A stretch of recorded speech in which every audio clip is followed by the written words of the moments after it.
Cinema হলে যায় বান্ধবীর হাত ধরে সিনেমা দেখে দোয়া পড়তেছো, আলহামদুলিল্লাহ সেই একটা সিনেমা দেখলাম।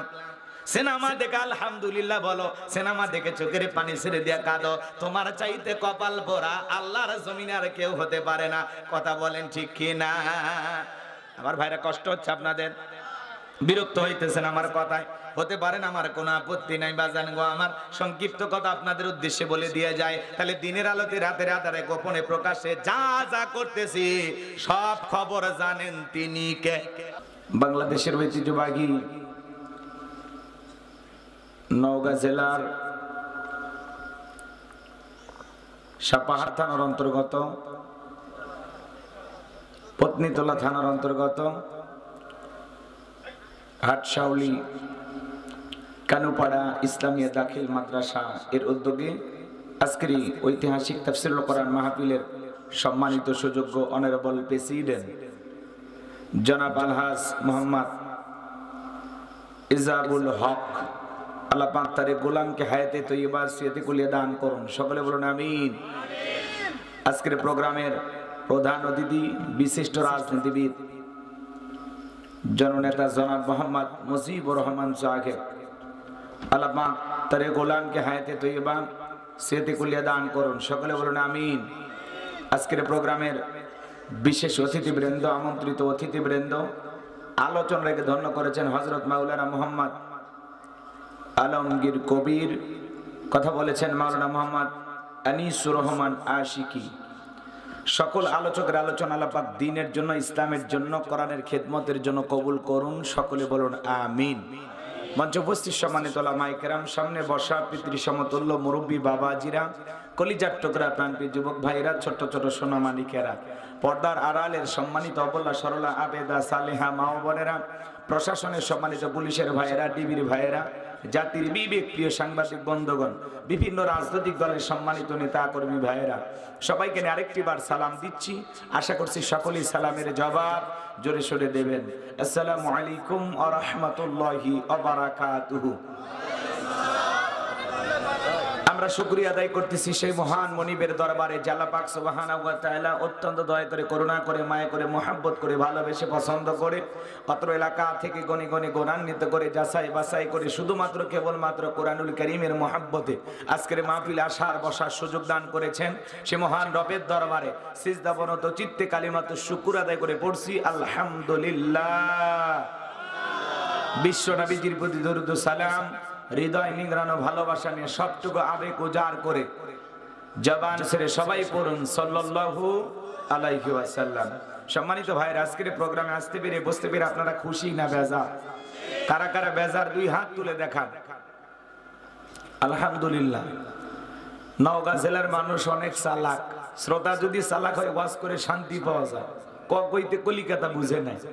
আজকের প্রোগ্রামে আসতে পেরে, বসতে পেরে কারা কারা খুশি, মুখে নিয়ে হাসি, আওয়াজ দেবে বেশি। আল্লাহ নামের এমন একটি স্লোগান দেবেন, এলাকায় যদি কোনো ইসলাম বিরোধী উই পোকা, সার পোকা, তেলা পোকা থাকে, ওদের কলিজায় যেন কম্পন সৃষ্টি হয়, এমন আওয়াজ তুলতে রাজি আছেন যারা?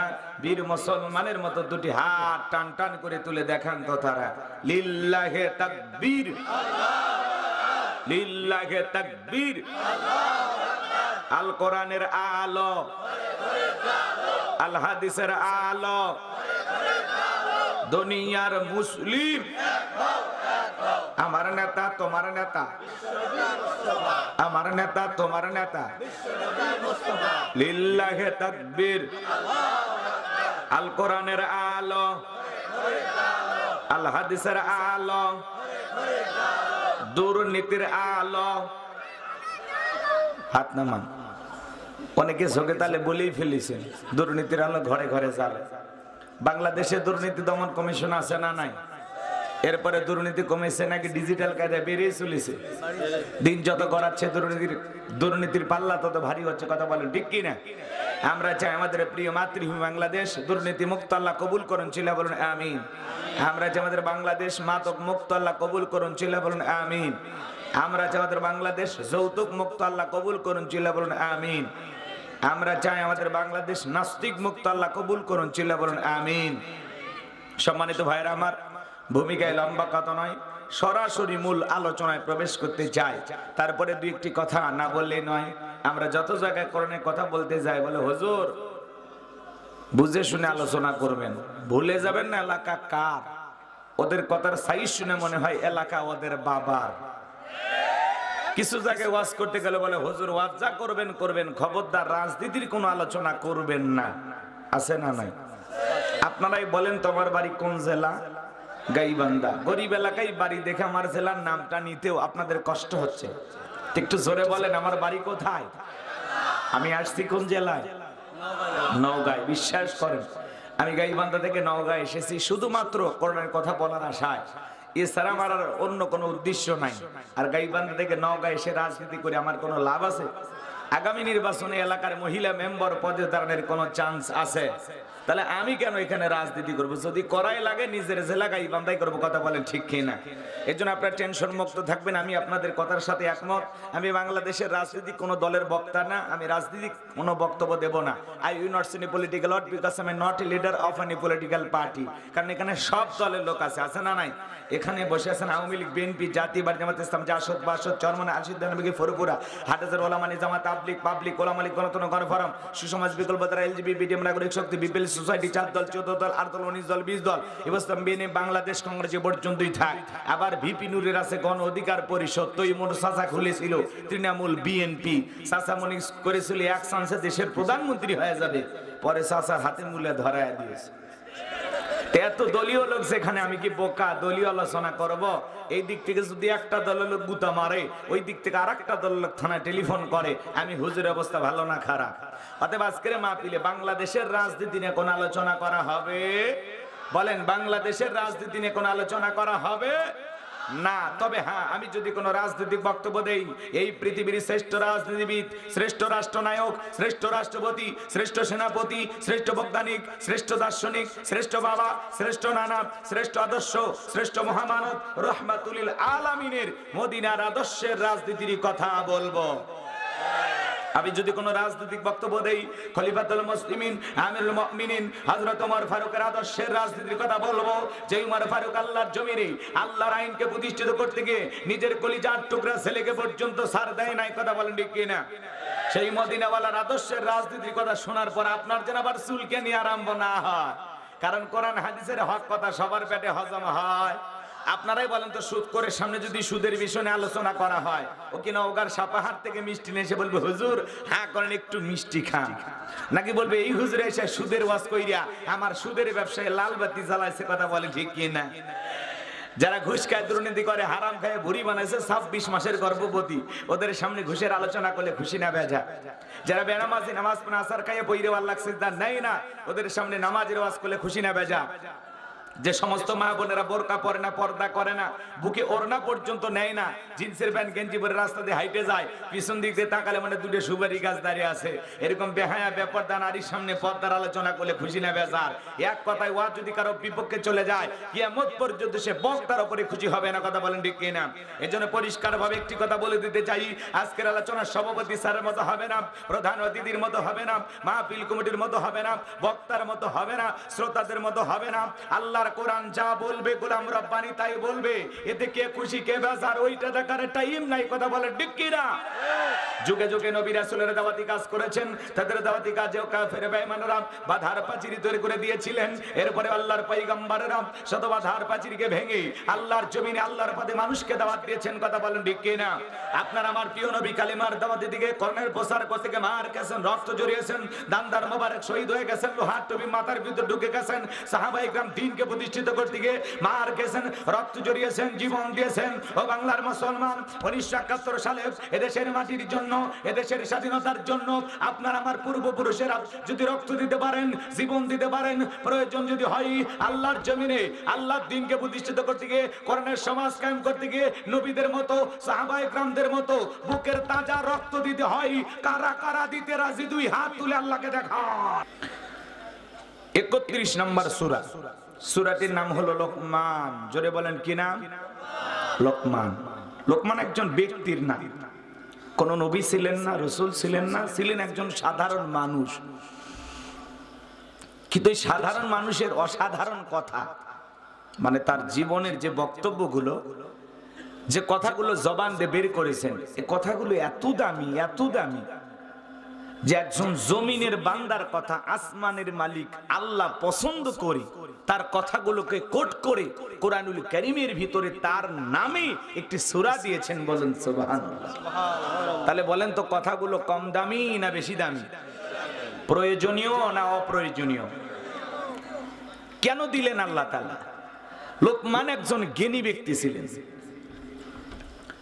নবীও ছিলেন না, রাসূলও ছিলেন না, চেহারা ছিল কালো, ঠোঁটগুলো ছিল মোটা, লোকটা দেখতে একটু খাটো ছিল, আবার মানুষের বাড়িতে ছাগল চড়াইতেন, রাখা কৃতদাস। আমাকে কিচ্ছু দিবেন না, যে যাটাই নেন, জি জি দোয়া তো হবি।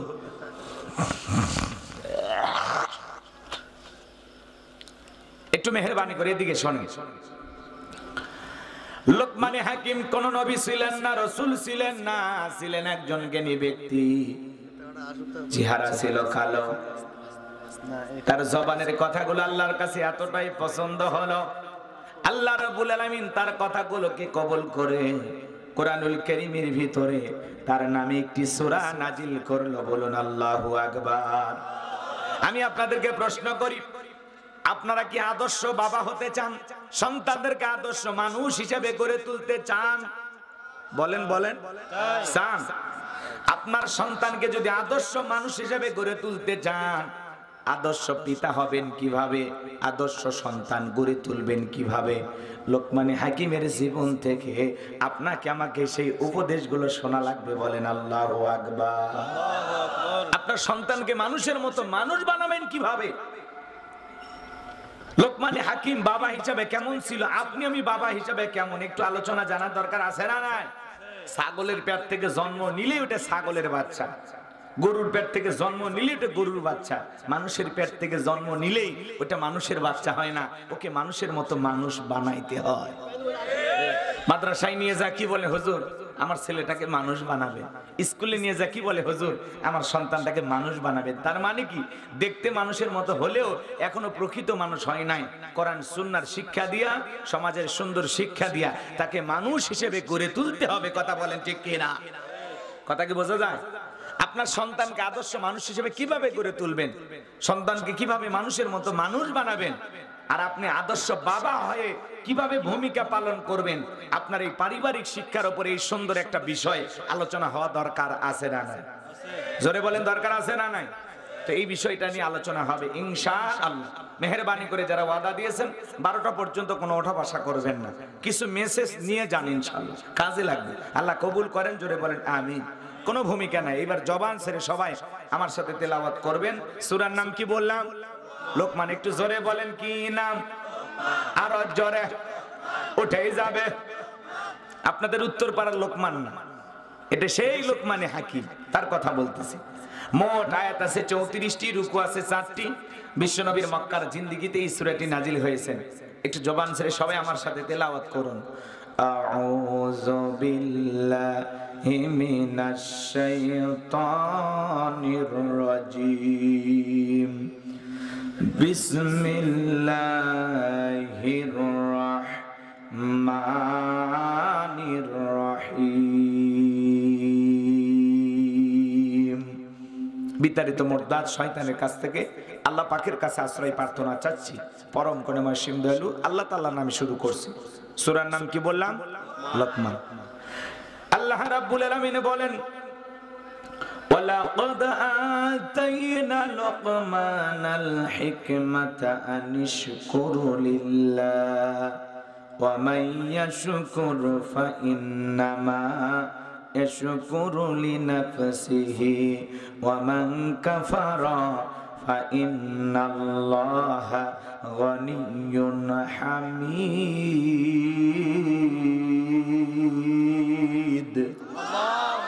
আল্লাহ রাব্বুল আলামিন বলেন, আমি লোকমানে হাকিমকে হিকমত দিয়েছিলাম, জ্ঞান দিয়েছিলাম এবং বলেছিলাম, লোকমান তুমি আমার শুকরিয়া আদায় করো, কৃতজ্ঞতা প্রকাশ করো।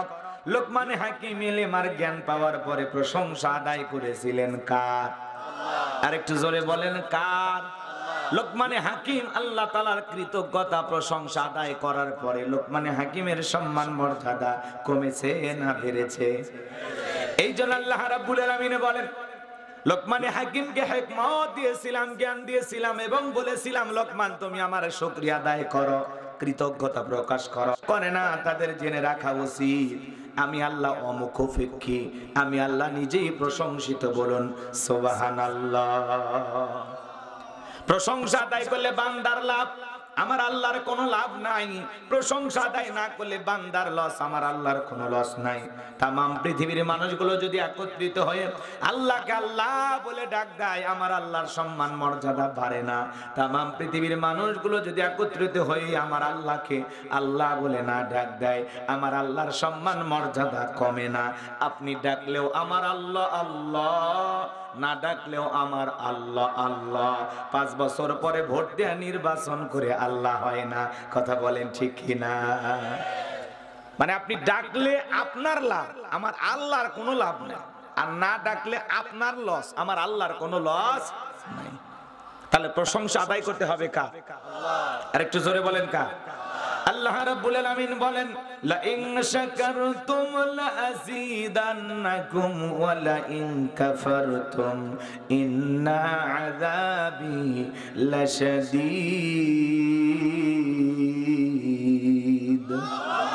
আল্লাহ রাব্বুল আলামিন বলেন নিয়ামত পাওয়ার পরে যারা শুকরিয়া আদায় করে, প্রশংসা আদায় করে, আমি আল্লাহ পাক তাদের নিয়ামতগুলোকে বাড়ায়া দেই। আর যারা নিয়ামত পাওয়ার পরে না শুকরিয়া আদায় করে, অকৃতজ্ঞ হয়, আমি আল্লাহ পাক তাদের নিয়ামতগুলোকে ছেনায়া নেই। আর তাদের জন্য রয়েছে কঠোর আযাব, শাস্তির ব্যবস্থা। জোরে বলুন নাউযুবিল্লাহ। কেন আল্লাহর প্রশংসা আদায় করবেন না? যে আল্লাহ পা থেকে মাথা পর্যন্ত কোটি কোটি টাকার নিয়ামত দান করলেন, এত সুন্দর করে আপনাকে আমাকে সৃষ্টি করলেন, কেন আল্লাহর প্রশংসা আদায় করবেন না? সুখে থাকি দুঃখে থাকি সর্ব অবস্থায় প্রশংসা আদায় করব কার? পারস্যের কবি শেখ সাদী রহমতুল্লাহ আলাইহি পায়ের ভিতরে তার স্যান্ডেল নাই, জুতা নাই, মনটা বড় খারাপ। দেখে বলে আল্লাহ আমি এত বড় কবি আর আমার পায়ে এক জোড়া স্যান্ডেল নাই, মনটা বড় খারাপ। মাঝে মাঝে মানুষের জীবন এরকম টানা পোড়ান আসে কিনা? পায়ে স্যান্ডেল নাই, মনটা বড় খারাপ।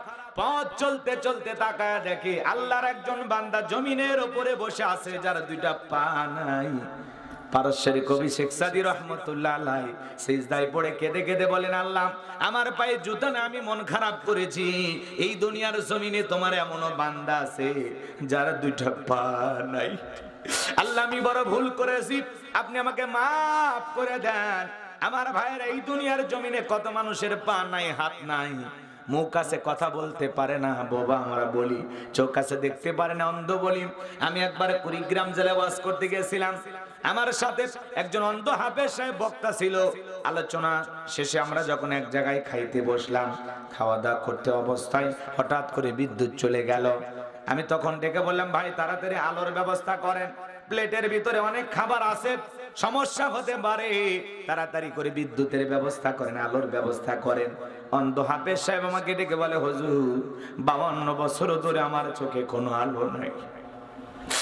ও হুজুর যে মা আমাকে জন্ম দিয়েছে, মাটা দেখতে কেমন আমি জানি না, আমার বাবা দেখতে কেমন আমি জানি না। ও হুজুর আমি বড় হওয়ার পরে মা বাবা আমাকে বিবাহের ব্যবস্থা করেছে, আমার বিবিটা দেখতে ফর্সা না কালা আমি জানি না। ও হুজুর আল্লাহ আমার ঘরে অনেকগুলো ছেলে মেয়ে দিয়েছেন, ছেলেটা দেখতে কেমন, চেহারাটা কেমন হয়েছে আমি জানি না, আমার মেয়েগুলো দেখতে কেমন আমি জানি না, আসমানটা দেখতে কেমন আমি জানি না, জমিনটা দেখতে কেমন জানি না। ও হুজুর এমনকি আমার চেহারাটা দেখতে কেমন আমি জানি না, আমি অন্ধ মানুষ। এরপরে আমার আল্লাহর প্রতি কোনো আক্ষেপ নাই, আফসোস নাই। আমি আল্লাহ তাআলার কাছে শুধু এতটুকু দাবি করি, কঠিন কিয়ামতের ময়দানে যেদিন আল্লাহ তাআলা আমার চোখের আলো ফিরাইয়া দেবে, দুনিয়াতে চোখের আলো আল্লাহ দেয় নাই, আমি মন খারাপ করি নাই। কিয়ামতের ময়দানে আমার মাবুদ, আমার মালিক, আমার আল্লাহ যেদিন আমার চোখের আলো ফেরাইয়া দেবে, সেই দিন যেন 2টা চোখ পাওয়ার পরে ওই 2 চোখ দিয়ে সর্বপ্রথম আমি আমার আল্লাহকে দেখতে পাই। একটা অন্ধ ব্যক্তির সান্ত্বনা কোথায়? আল্লাহ তাআলা এত ভালো রেখেছেন, তারপরে প্রশংসা আদায় করতে পারি না। আপনার একটা ছোট্ট ঘর আছে, বাড়ি আছে, এমন মানুষ রেল স্টেশনে পড়ে শুয়ে আছে, মাথার তলে দেওয়ার মতো বালিশ নাই, পিঠের তলে দেওয়ার মতো খাট নাই, আরামের কোনো মশারি নাই, কথা বলেন না কেন? তার সেই থেকে আল্লাহ আপনাকে ভালো রাখে নাই। কত মানুষ কাগজের তৈরি করা ঘর বাড়ি নিয়ে বসবাস করে, যাদেরকে আমরা যাযাবর বলি, বলেন তো বাজান তার চাই থেকে আল্লাহ আপনাকে ভালো রাখে নাই। আমার ভাইরা, কেন আল্লাহর প্রশংসা আদায় করবেন না? আল্লাহ ইচ্ছা করলে আপনাকে আমাকে হাসপাতালের বেডে শোয়া রাখতে পারতেন। এই মুহূর্তে হয়তো আমার দুনিয়ার মায়া ছেড়ে চলে যেতে পারতাম। যে আল্লাহ তাআলা সুস্থতার নিয়ামত দিয়া, হায়াতের জিন্দেগি দিয়া আজকের এই কোরআনের মাহফিলে বসায়া দিলেন, সে আল্লাহর প্রশংসা আদায় করার দরকার আছে না নাই? কেন আল্লাহর প্রশংসা আদায় করবেন না? সাপাহার বাজারে ছোট্ট একটা দোকান আছে, আলহামদুলিল্লাহ। কত মানুষ এরকম একটা দোকান দেওয়ার জন্য হাজার দিন চিন্তা করে, সম্ভব হয় না। কথা কয় না, বোঝেন নাই কথা? আপনি মালয়েশিয়া প্রবাসী, সৌদি আরব প্রবাসী, আপনি দুবাইয়ে যান, কাতারে যান, আপনি ভাগ্যবান প্রবাসী। বাজান গো আমার, আপনার মতো বিদেশে যাওয়ার জন্য অনেকে স্বপ্ন দেখে। আপনি রিক্সা চালক, ভ্যান চালক, আলহামদুলিল্লাহ, আফসোস করার কোনো কারণ নাই। কথা বলেন না? আপনার একটা ছোট্ট আমের বাগান আছে, আলহামদুলিল্লাহ। জন্মের সময় মায়ের পেট থেকে এই দুনিয়ার জমিনে কেউ টাকার বান্ডিল নিয়ে আসি নাই, জমির দলিল নিয়ে আসি নাই, একেবারে ল্যাংটা হয়ে এসেছি। শরীরের যে পোশাকটা পরে আছি, এইটাও দিয়েছেন কে? এখন আপনার ব্যাংকে কোটি কোটি টাকা, লক্ষ লক্ষ টাকার মালিক, আপনার জায়গা জমি, গাড়ি ঘর, বাড়ি গাড়ি, কোনো কিছুর অভাব নাই, এত কিছু দিয়েছেন তিনি কে? আরে যখন বিবাহ করেছেন আপনার দিন যায় না, দুইটা মানুষ আপনি চলতে পারেন না। আর এখন 15-20 বছর সংসার করার পরে আপনি কয়েক লক্ষ টাকার মালিক, আপনার আর অভাব অনাটন নাই, আপনাকে আর না খেয়ে থাকতে হয় না। এমন সুন্দর দিন যাওয়ার ব্যবস্থা করে দিয়েছেন কে? কেন প্রশংসা আদায় করবেন না? এই জন্য সুখে থাকি দুঃখে থাকি সর্বাবস্থায় প্রশংসা আদায় করতে হবে কার? আপনারা সবাই কেমন আছেন? আলহামদুলিল্লাহ। কাউকে যখন জিজ্ঞাসা করা, ভাই কেমন আছেন, গরিবের টাকা না টাকা হুজুর এই কোনো মতেই বেঁচে আছি, দিনকাল যাওয়া আছি আর কি, আলহামদুলিল্লাহ। কত নাটক করার পরে বলে আলহামদুলিল্লাহ, আছে না ভাই? আপনাকে যখন জিজ্ঞাসা করা হবে প্রথমেই বলতে হবে আলহামদুলিল্লাহ। সমস্যা দিয়েছেন যিনি, সমাধান করে দেবেন কে? আমি যার বাড়িতে থেকে পড়াশোনা করেছিলাম সেই মুরব্বীকে কয়েকদিন আগে ফোন দিয়েছিলাম, বাবাজি কেমন আছেন? আলহামদুলিল্লাহ। কোন সমস্যা? কয় না বাবা, সমস্যা থাকলে আমি মানুষের কাছে বলবো কেন? সমস্যা যিনি দিবেন তিনি সমাধান করে দেবেন। আল্লাহু আকবার বলেন। দেখেন তাদের ঈমানটা কত সুন্দর। তাহলে যদি আপনাদেরকে জিজ্ঞাসা করা হয় আপনারা কেমন আছেন, কি বলবেন? ভাই আগামী কালকে কি সাপাহারে দেখা হবে, কি বলবেন? ওখানে আলহামদুলিল্লাহ, ওখানে কি বলতে হবে? ইনশাআল্লাহ। মানে কোথায় কোন দোয়া পড়া লাগে আমরা জানি না। এক মুরব্বী পেশাবখানায় যায় দোয়া পড়তেছে, বিসমিল্লাহি ওয়ালা বারাকাতিল্লাহ।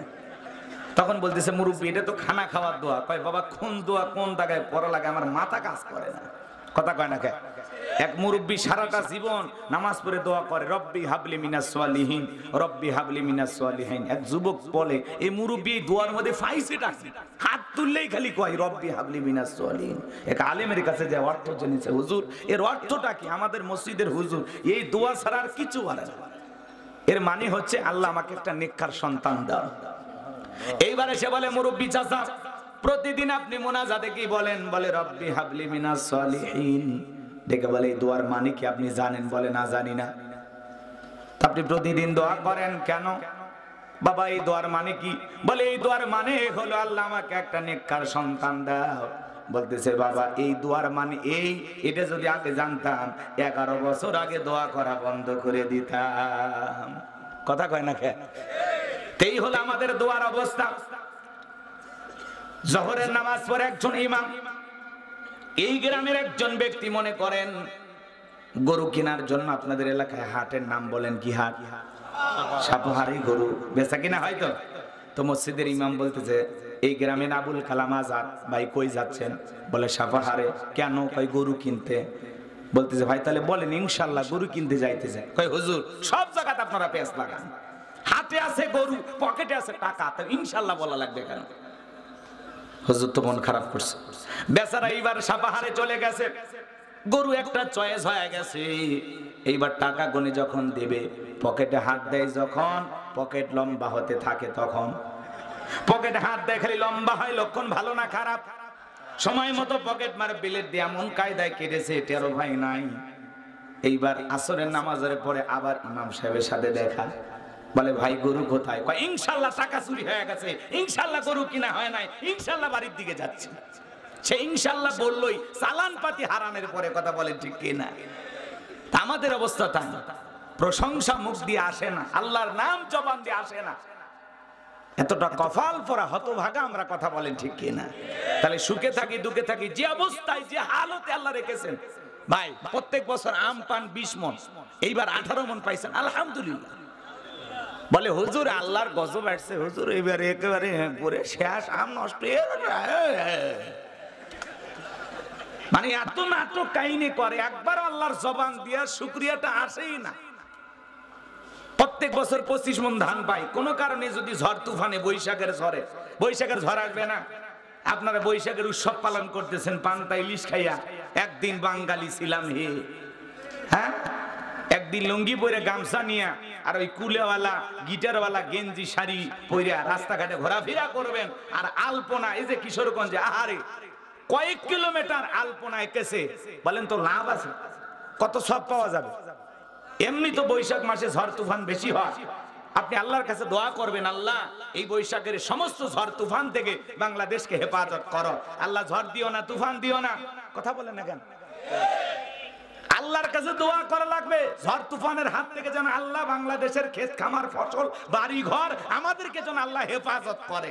আমরা কাল বৈশাখ মাসে এই বৈশাখের নববর্ষর উদযাপন করতে গিয়ে আমরা দোয়া করা বাদ দিয়ে আমরা খালি লাফালাফি, গান বাজনা, রং তামাশা, মেলা এগুলো নিয়ে ব্যস্ত আছি। কথা বলেন না কেন? খালি গান গাইতেছে, বাজারে ঢোল আর ঢাল এলো রে পহেলা বৈশাখ। কি লাফালাফি আর কি গান! প্রত্যেকটা এলাকায় মেলা বসে গেছে। কথা বলেন না কেন? বলেন তো এগুলো মুসলমানের সংস্কৃতি হতে পারে? পারে না। এগুলো মুসলমানের সাথে কোনো সম্পর্ক নাই। মুসলমান মেলার আয়োজন করবে না, গানের আয়োজন করবে না, ম্যাচিং করা ড্রেস পরে ছেলে মেয়ে সেলফি তুলে ঘুরবে না। কথা কয় না কেন? বউ যেমন শাড়ি পরেছে, ওই কুলেওয়ালা গিটারওয়ালা ইলিশের ছবিওয়ালা স্বামী ওই কায়দা আবার পাঞ্জাবি বানাইছে, একেবারে ছুটি বেঁধেছে শাকিব খান শাবনূর। কথা কয় না কেন? রাস্তাঘাটে ঘুরতেছে, রং তামাশা করতেছে আর ডায়লগ দিতেছে আর যাইতেছে, কয় মেলাই যাই রে, মেলাই যাই রে। আছে না নাই? তো এদের কারণে তো আযাব আর গজব আসে, অশ্লীলতা বেড়ে যায়, উলঙ্গপানা বেহাপানা বেড়ে যায়, গান বাজনা বেড়ে যায়। কথা বলেন ঠিক কি না? নারী পুরুষের অবাধ মেলামেশা, নাকি মেলায় যায় পুরুষের আলাদা নারীর আলাদা আছে তো নাকি? কম ঠেলা ঠেলি গুতাগুতি করতেছে বৈশাখের মেলায় যায়, ওড়না ধরে টান দেয়। এ যুবক, কার ওড়না ধরে টান দিয়েছিস? আল্লাহর কাছে ভিডিও আছে, তোর খবর আছে। কথা কোন ঠিক কিনা? বাজান গো আমার লম্বা হবে, লম্বা করবো না। বৈশাখ মাসে নানান ধরনের ঝড় তুফান হয়, বাড়ি ঘরের টিন গুলো নিয়ে যায়। আরে কত কষ্টে থাকে মানুষ। সেই জন্য দোয়া করা লাগবে, আল্লাহ বৈশাখের ঝড় তুফান থেকে আমাদের বাংলাদেশটাকে হেফাজত করো। কথা বলে না কেন? তা না দোয়া না কইরা আমরা চিরং তামাশায় মেতে। কথা কোন ঠিক কিনা? এখন যেদিন ঝড় তুফান আসবে সেই দিন টের পাবেন। কথা কোন ঠিক কিনা? এই জন্য আল্লাহ পাক যেন আমাদের সবাইকে প্রত্যেকটা বছর আমরা বিগত বছরে যে গুনাহ করেছি আল্লাহর কাছে মাফ চাবো। নতুন বছরে যেন আমাদের সুন্দর হয়, মঙ্গলজনক হয়। নতুন বছরে যেন ভালোভাবে আমাদের দিনগুলো চলে যায়। নতুন বছরে যেন নেক আমল বেশি বেশি করতে পারি, আল্লাহর গোলামি বেশি বেশি করতে পারি। এই জন্য আমাদের দোয়া করা দরকার আছে না? না, এই বৈশাখের উৎসব পালন করতে গিয়া কত জায়গায় কত দুর্ঘটনা ঘটতেছে। কথা কোন ঠিক কিনা? এই জন্য যুবক রে, রং তামাশায় মাতা যাবে না, মেলায় যাওয়া যাবে না, হই হুল্লার করা যাবে না। মুসলমানের জন্য এগুলো উৎসব কখনো পালন করা জায়েজ হতে পারে না। কথা কি বোঝা গেল? এখন এগুলোর যদি আমরা বলি, হুজুরেরা আবার বৈশাখের বিরুদ্ধে ওয়াজ করে। ভাই আমাদের বৈশাখের বিরুদ্ধে ওয়াজ না, বৈশাখ মাস এমনি ঝড় তুফান। যে তুফান মাঝে মাঝে আসে, এক মানুষকে তুলে নিয়ে আর এক জায়গায় ফেলে দেয়। এই ঘরের টিন আর এক ঘরে নিয়ে যায়, ঘরের চাল টাল সব জমির ভিতরে নিয়ে ফেলাইয়া দেয়। ওই ঝড়ের মোকাবেলায় যেদিন পড়বা সেদিন টের পাবে। এই জন্য বিপদ মুসিবত যেন না আসে, বালা মুসিবত যেন না আসে, এই জন্য নতুন বছরে দোয়া করতে হবে। গান বাজাইলে হবে না, রং তামাশা করলে হবে না, পান্তা খায় লাফালাফি করলে হবে না। আমি সেই গত বছরের পান্তা এই বছরে খাইলাম। কি মশা আছে না নাই? আল্লাহ যেন আমাদের হেদায়েত দান করেন, সরে বলেন আমিন। পান্তা ইলিশ খাওয়ার নাম মুসলমান, এটার নাম রং তামাশা না, এটার নাম হই হুল্লার না। খাবার খাবেন কোনো সমস্যা নাই, নির্দিষ্ট দিনে কেন খাবেন? 2 দিন আগে কেন খাইলেন না? 2 দিন পরে কেন খাইলেন না? ওই দিনে কেন খাইতে হবে? এই উৎসবটা পাইছেন কোথায়, কাদের কাছ থেকে পাইলেন? এগুলো আমাদের জানার দরকার আছে না নাই? লম্বা হবে, লম্বা করব না, সংক্ষিপ্ত কথা বলে দিয়ে যাই। তাহলে সুখে থাকি দুঃখে থাকি সর্বাবস্থায় প্রশংসা আদায় করতে হবে কার? তাহলে চিৎকার মেরে বলুন আপনারা সবাই কেমন আছেন? সব সময় জবান দিয়ে প্রশংসা আনবেন কার? এরপরে আল্লাহ রাব্বুল আলামিন সুন্দর করে জানায়া দিলেন, ওয়া ইযা ক্বালা লুকমানু লিবনিহি ওয়া হুয়া ইয়াইযুহু ইয়া বুনাইয়া লা তুশরিক বিল্লাহ ইন্নাশ শিরকা লাযুলমুন আযীম। আমার আল্লাহ রাব্বুল আলামিন বলেন, স্মরণ করো লোকমানে হাকিমের কথা, যখন লোকমানে হাকিম তার কলিজার টুকরা সন্তানদেরকে একত্রিত করলেন, তাদেরকে ডেকে ওয়াজ নসিহত করতেছেন। লোকমানে হাকিম কি বললাম, একজন কৃতদাস ছিল। সেখান থেকে আল্লাহ তাআলা তার ভাগ্যের পরিবর্তন করে দিয়েছেন। তিনি মাঠে ঘাটে ওয়াজ নসিহত করেন, মানুষকে উপদেশ দেন। শুধুমাত্র বাহিরে ওয়াজ করেন না, নিজের সন্তানদেরকে একত্রিত করে তাদের সামনে ওয়াজ করতেছেন, বয়ান করতেছেন। তাদেরকে সুন্দর করে ডেকে বলতেছেন, ইয়া বুনাইয়া, হে আমার বর্ষ, হে আমার কলিজার টুকরা সন্তান, হে আমার হৃদয়ের স্পন্দন, হে আমার আব্বাজান। সন্তানকে কিভাবে আদর করে ডাকবেন আল্লাহর কোরআন আপনাকে আমাকে শেখাচ্ছে। বলুন আল্লাহু আকবার। আর আমরা ডাকি বল্টু ট্যাবলেট, কারণ আমরা তো পিতামাতা অনেকে এই জায়গায় আছি। সন্তানের কয়টা হক অনেক মা বাবা এখনো জানে না। কথা কয় না কেন? কয়েকটা সন্তানের বাবা হয়ে গেছে, সন্তানের কয়টা হক জানে? আমার এক ভক্ত আছে বগুড়া মাটির ডালিতে মাহাতির হোটেলে চাকরি করে। আমি তখন বললাম, এ যুবক, তুমি আমার সারাদিন শুনে তুমি কি বিয়ে করছো? কয় হুজুর কি কন, 3 ছেলের বাপ আমি। তখন আমি বললাম, বাবা স্ত্রী সহবাসের একটা দোয়া আছে, তুমি কি জানো? কয় দত হুজুর, ওটা দোয়া পড়ার টাইম। কথা কয় না কে? এরকম আছে না নাই? বাজান গো, আপনি বাবা হয়েছেন, আপনি কি জানেন আপনার সন্তান আপনার কাছে কয়টা হক পাবে জানেন? কথা কয় না ভাই? কয়টা হক পাবে জানি না। ভালো, এটা ভালো, না জানলে বলবেন হুজুর জানি। 12টা হক পাবে। জোরে বলেন কয়টা? 12টা। এখন ওই দিকে যদি আলোচনা করি 2 ঘন্টা বেড়ে যাবে, অত সময় আমার হাতে নাই। সন্তান জন্মগ্রহণ করার সাথে সাথে বলেন তো বাজান, সন্তানের 1 নাম্বার হক হলো সন্তানের কানে আজান দেওয়া। জোরে বলেন কি দেওয়া? সন্তানের কানে কি দেয়া? আজান দেওয়া। আর সন্তান জন্মগ্রহণ করার সাথে সাথে আমরা সেলফি তুলে ফেসবুকে পোস্ট করি, বাবা হওয়ার স্বাদ পাইলাম। কথা কয় না? এবার ছেলের চাচা যখন ওই সন্তানের ছবিটা পাইছে, ও একটা সেলফি তুলে বলে চাচ্চু হইলাম, মামা লেখে মামা হইলাম, খালার আইডি থাকলে খালা বলে খালা হইলাম। কথা কয় না? এমনকি যেই মেয়েটা বাচ্চা জন্ম দিছে, আরে রক্তগুলো এখনো পরিষ্কার করে নাই, ওই অবস্থা একটা সেলফি তুলে বলে অনেক কষ্টের পরে মা হওয়ার স্বাদ বুঝলাম। আমরা সে সেলফি নিয়ে ব্যস্ত নাকি বলেন? সন্তান জন্মগ্রহণ করার সাথে সাথে প্রথমে ছবি তুলে ফেসবুকে দিতে হবে, এটাই প্রথম হক, ঠিক না? ছবি ফেসবুকে দেওয়া লাগবে, কি করতে হবে? আজান দিতে হবে। সেলফি তোলার ঠেলায় আজানের কথা মনেই না। কথা কন? এরপরে কি করতে হবে? অনেকগুলো কথা আছে, কয়টা কথা বলবো। সন্তান জন্মগ্রহণ করার সাথে সাথে তার একটা সুন্দর নাম রাখতে হবে। ওই বল্টু, Salimuddin, tablet, nut, screw, tyre, এগুলা নাম না, আজে বাজে নাম রাখে ভাই। হাসি খুশি, মায়া জয়া, হাফসা। হাফসা নাম তো ভালো। আজে বাজে নাম আছে না কিছু, পিঙ্কি, চুমকি, ঝুমকি, টিটু, বিটু, লিটু, হাইরে নামের স্টাইল আছে না ভাই? আছে না? এইগুলো কি নাম? আমাদের কাছে যখন প্রশ্ন করা হয়, হুজুর আমার একটা ছেলে সন্তান হয়েছে, নাম রাখেন, সুন্দর 2টা নাম বলেন। আমি তখন বলি আল্লাহর কাছে 2টা নাম প্রিয়, একটা আব্দুল্লাহ আর একটা আব্দুর রহমান। তখন বলে আমার দাদার নাম ছিল আব্দুল্লাহ আর চাচার নাম আব্দুর রহমান।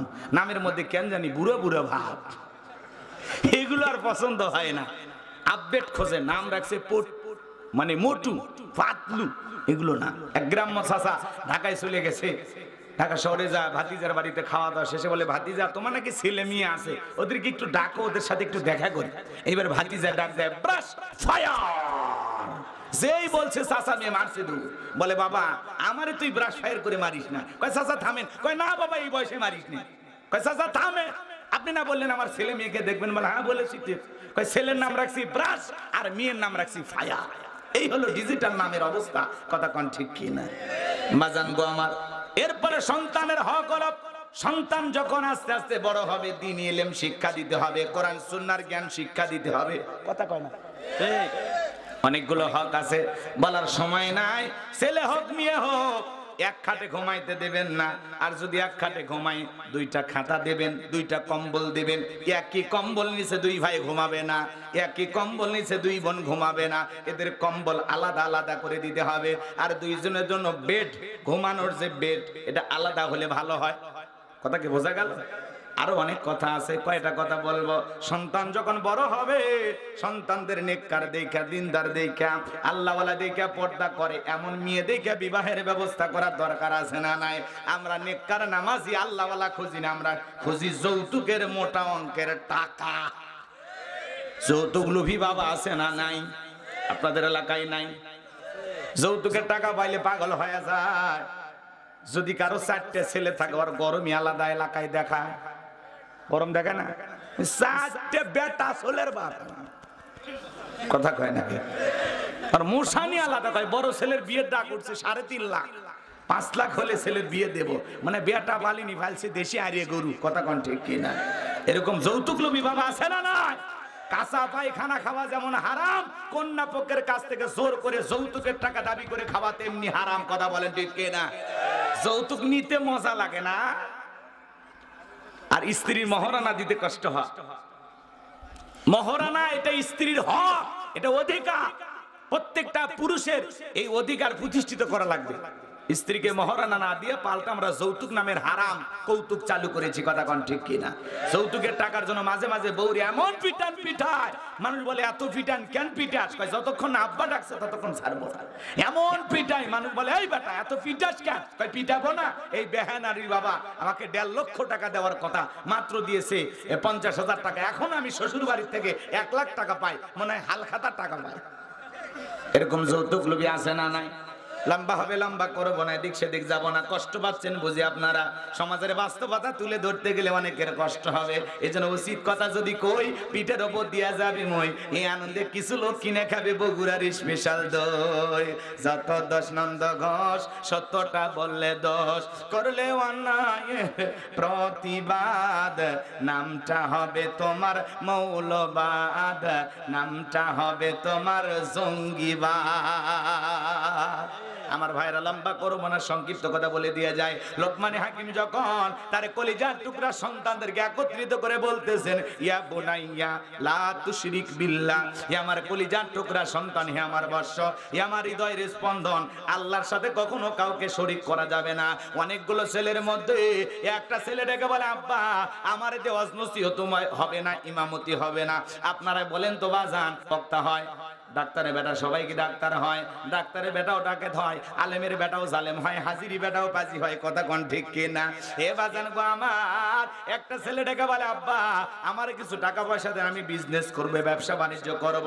লোকমান হাকিম ডেকে বলে, ছেলে আমার কাছে টাকা নাই। বলে, আব্বা আমার দিয়ে ইমামতি ওয়াজ নসিহত হবে না, টাকা দেন, আমি ব্যবসা করব।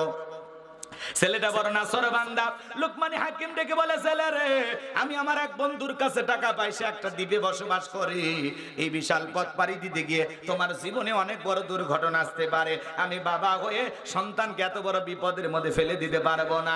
ছেলেটা বড় নাছরবান্দা ডেকে বলে, আব্বা আপনি শুধু লোকেশনটা আমাকে বলে দেন, যেভাবে হোক যত কষ্ট হোক এই পথ পাড়ি দিতে আমি রাজি আছি। লোকমান হাকিম বলে, ঠিক আছে বাবা, তাহলে শুনে নাও। বাড়ি থেকে যখন বের হয়ে যাইবা, 2 রাকাত সালাতুল হাজ হাজতের নামাজ আদায় করবা। এরপরে যখন রওনা করবা, বিশাল মরুভূমির পথ পাড়ি দিতে গিয়ে ক্লান্ত শরীর নিয়ে তাকায় দেখবা একটা জঙ্গল দেখা যায়। ওই জঙ্গলের ভিতরে দেখবা ঝর্ণার পানি পড়তেছে, সেখান থেকে পানি পান করবা, প্রয়োজন মোতাবেক পানি নিবা। এরপরে সামনের দিকে রওনা করে পিছন দিকে তাকায় দেখবা জঙ্গলটা আর নাই। খবরদার, ভয় পাওয়ার কোনো কারণ নাই, সামনের দিকে রওনা করবা। পথ চলতে চলতে তাকায় দেখবা বিশাল একটা গাছ, ওই গাছের ছায়া আশ্রয় নিবা না, নিলেই কিন্তু তোমার বিপদ হবে। পুরো সফরের ঘটনা বাবা আগেই জানিয়ে দিচ্ছেন, লম্বা ইতিহাস সংক্ষিপ্ত কথা বলে দিয়ে যায়। এইবার লোকমানে হাকিম গাছের ছায়া, লোকমানে হাকিমের ছেলে গাছের ছায়া একটু বিশ্রাম নিতে চায়, কিন্তু বাবা বলেছে আশ্রয় নিলে বিপদ হবে। গাছের করে একটা মুরব্বী বৈশা আছে, ডেকে বলে বাবা এদিকে আসো। বলে না, বাবা যাইতে নিষেধ করেছে। বলে তোমার বাবা কি বলে নাই? চলতি পথে একটা মুরব্বীর সাথে দেখা যদি হয়, মুরব্বী যা বলবে তুমি তাই শুনবা। বলে হ্যাঁ বলেছে। তাহলে বাবা ভয় পাওয়ার কোনো কারণে আমার কাছে আসো। এইবার লোকমানে হাকিমের ছেলে চলে গেলেন। আমার বাজানেরা, ওই গাছের ছায়া যখন আশ্রয় নিলেন, ক্লান্ত শরীর মুহূর্তের মধ্যে চোখের মধ্যে ঘুম চলে আসছে। এমত অবস্থায় বিষাক্ত একটা সাপ এসে লোকমানে হাকিমের ছেলেটাকে সবল মেরেছে। মুরব্বী তাকায় দেখে সত্যি তো সন্তানটার বড় বিপদ হয়ে গেল। এইবার সাপটাকে ধইরা লোকমানে হাকিমের ছেলেটাকে বিষ মুক্ত করার পরে ধারালো একটা বস্ত্র দিয়ে সাপটাকে দুই টুকরো করলেন। পিছনের অংশ ফেলা দিয়া মাথার অংশটা লোকমানে হাকিমের ছেলের ব্যাগের ভিতরে রাইখা দিলেন। এইবার ছেলেটা যখন ঘুম থেকে জাগ্রত হয়েছে, লোকমানে হাকিমের সন্তানকে এইবার ডেকে বলে বাবা সত্যি তোমার বিপদ হয়েছিল, একটা বিষাক্ত সাপ তোমাকে সবল মেরেছিল, আমি বিষ মুক্ত করেছি, আর কোনো ভয়ের কারণ নাই। লোকমানে হাকিমের ছেলে এইবার 2 রাকাত সলাতুল হাজতের নামাজ আদায় করে বলে মুরব্বী আমাকে ওই জনবসতি এলাকায় যেতে হবে। বাবার পরিচয় দিলে ওরা সেই দ্বীপের ঠিকানাটা বলে দিতে পারবে। মুরব্বী ডেকে বলে বাবা আমি যদি তোমার সফর সঙ্গী হয় তোমার কি কোনো আপত্তি আছে? বলে না। এইবার মুরব্বীকে সঙ্গে নিয়ে ওই লোকালয় এলাকায় যায়, যখন জনবসতি এলাকায় যায়, যখন তার বাবার পরিচয় দিলেন আমি লোকমানে হাকিমের ছেলে, এই কথা শোনার পরে সবাই মানুষ আদর যত্ন করতে লাগলেন, ভালোবাসা দেখাইতে লাগলেন। কেউ বাড়িতে জায়গায় দেয়, কেউ খাবার দেয়। আপনারাই বলেন তো বাজান, বাংলাদেশের সবচাইতে বড় আলেম, সবচাইতে বড় বক্তার ছেলে আপনাদের সাপাহারে এসে যদি বলে আমি বাংলাদেশের অমুক বড় আলেমের ছেলে, আপনারা একটু ভালোবাসা দেবেন না? গাছের আমু পারে দিতে পারেন, কথা কোন ঠিক কিনা? যদি আল্লামা সাইদি হুজুরের সন্তান আপনাদের এলাকা আসে, ভালোবাসা দেবেন না? ডক্টর মিজানুর রহমান আজারির ছেলে আসলে ভালোবাসা দেবেন না? কথা কন না ভাই, অবশ্যই দেবেন। আমি হুজুরের ছেলেও যদি আসে দেবেন না? না, আমার বাদই দেন। রাগ করেছেন বুঝি? বাংলাদেশের কোন আলেমের ছেলে, কোন বড় বক্তার ছেলে যদি আপনাদের এলাকা আসে, আমার বাবাজিরা অবশ্যই আপনারা একটু আদর যত্ন করবেন, একটু খেদমত করতে চাইবেন, একটু সেবা করতে চাইবেন, একটু খাওয়াইতে চাইবেন। কথা বলেন ঠিক কিনা? লোকমানে হাকিমের ছেলে, লোকমানে হাকিমের সন্তান, এইটা জানার পরে মানুষজন লোকমানে হাকিমের ছেলেকে ভালোবাসায় দেখাইতে লাগলো, আদর যত্ন কদর করতে লাগলো। এইবার একটা লোক ডেকে বলে বাবা এলাকা একটা সুন্দরী মহিলা আছে, আমরা চাই তার সাথে তোমার বিবাহের ব্যবস্থা দিতে। বাবা আগে বলেছে ওই এলাকার লোকজন যখন ওই মেয়ের কথা বলবে খবরদার বিয়েতে রাজি হবা না, রাজি হলেই কিন্তু তোমার বিপদ হতে পারে। সবাই যখন অনুরোধ করে বাবা বিয়ে করো আর না করো, পাত্রীটা শুধু একবার দেখো। ছেলেটাও চিন্তা করে যুবক, পাত্রী দেখলে কি এমন হতে পারে, যাই। সবাই যখন অনুরোধ করতেছে, এইবার যখন ওই সুন্দরী মেয়েটাকে দেখানো হলো, মেয়েটা দেখতে এতটাই সুন্দরী, চোখটা ছিল টানা টানা হরিণীর মতো কালো, দেখে লাগলো ভালো। এত সুন্দরী মেয়ে, সেই সময়ের বিশ্ব সুন্দরী বললে ভুল হবে না, যার চেহারার দিকে তাকাইলে বড় মায়া লাগে, চোখটা ফেরানো বড় দায়। লোকমানে হাকিমের ছেলে ডেকে বলে বিয়ে যদি করি এরকম মেয়েকে করব। কথা বোঝেন না? মেয়েটা দেখতে এতটাই সুন্দরী, ভুল ধরার কোনো জায়গাই নাই। কথা কয় না, মানে অপরূপা সুন্দরী, সুভাষিনী, সুভাগিনী, এতটাই সুন্দর মেয়েটা, যার রূপের কোনো তুলনা হয় না। এবার যখন পছন্দ হয়ে গেল, জনগণ ডেকে বলে বাবা লোকমানে হাকিমের ছেলে তুমি বিয়ে দেওয়ার আগে একটা কথা শোনো, মেয়েটার একটা সমস্যা আছে। কি সমস্যা? কয় মেয়েটার এর আগেও 10টা ছেলের সাথে বিয়ে হয়েছিল, একটা ছেলেও বাসর ঘর থেকে জীবিত বের হয় নাই, তুমি হলে 11 নাম্বার স্বামী।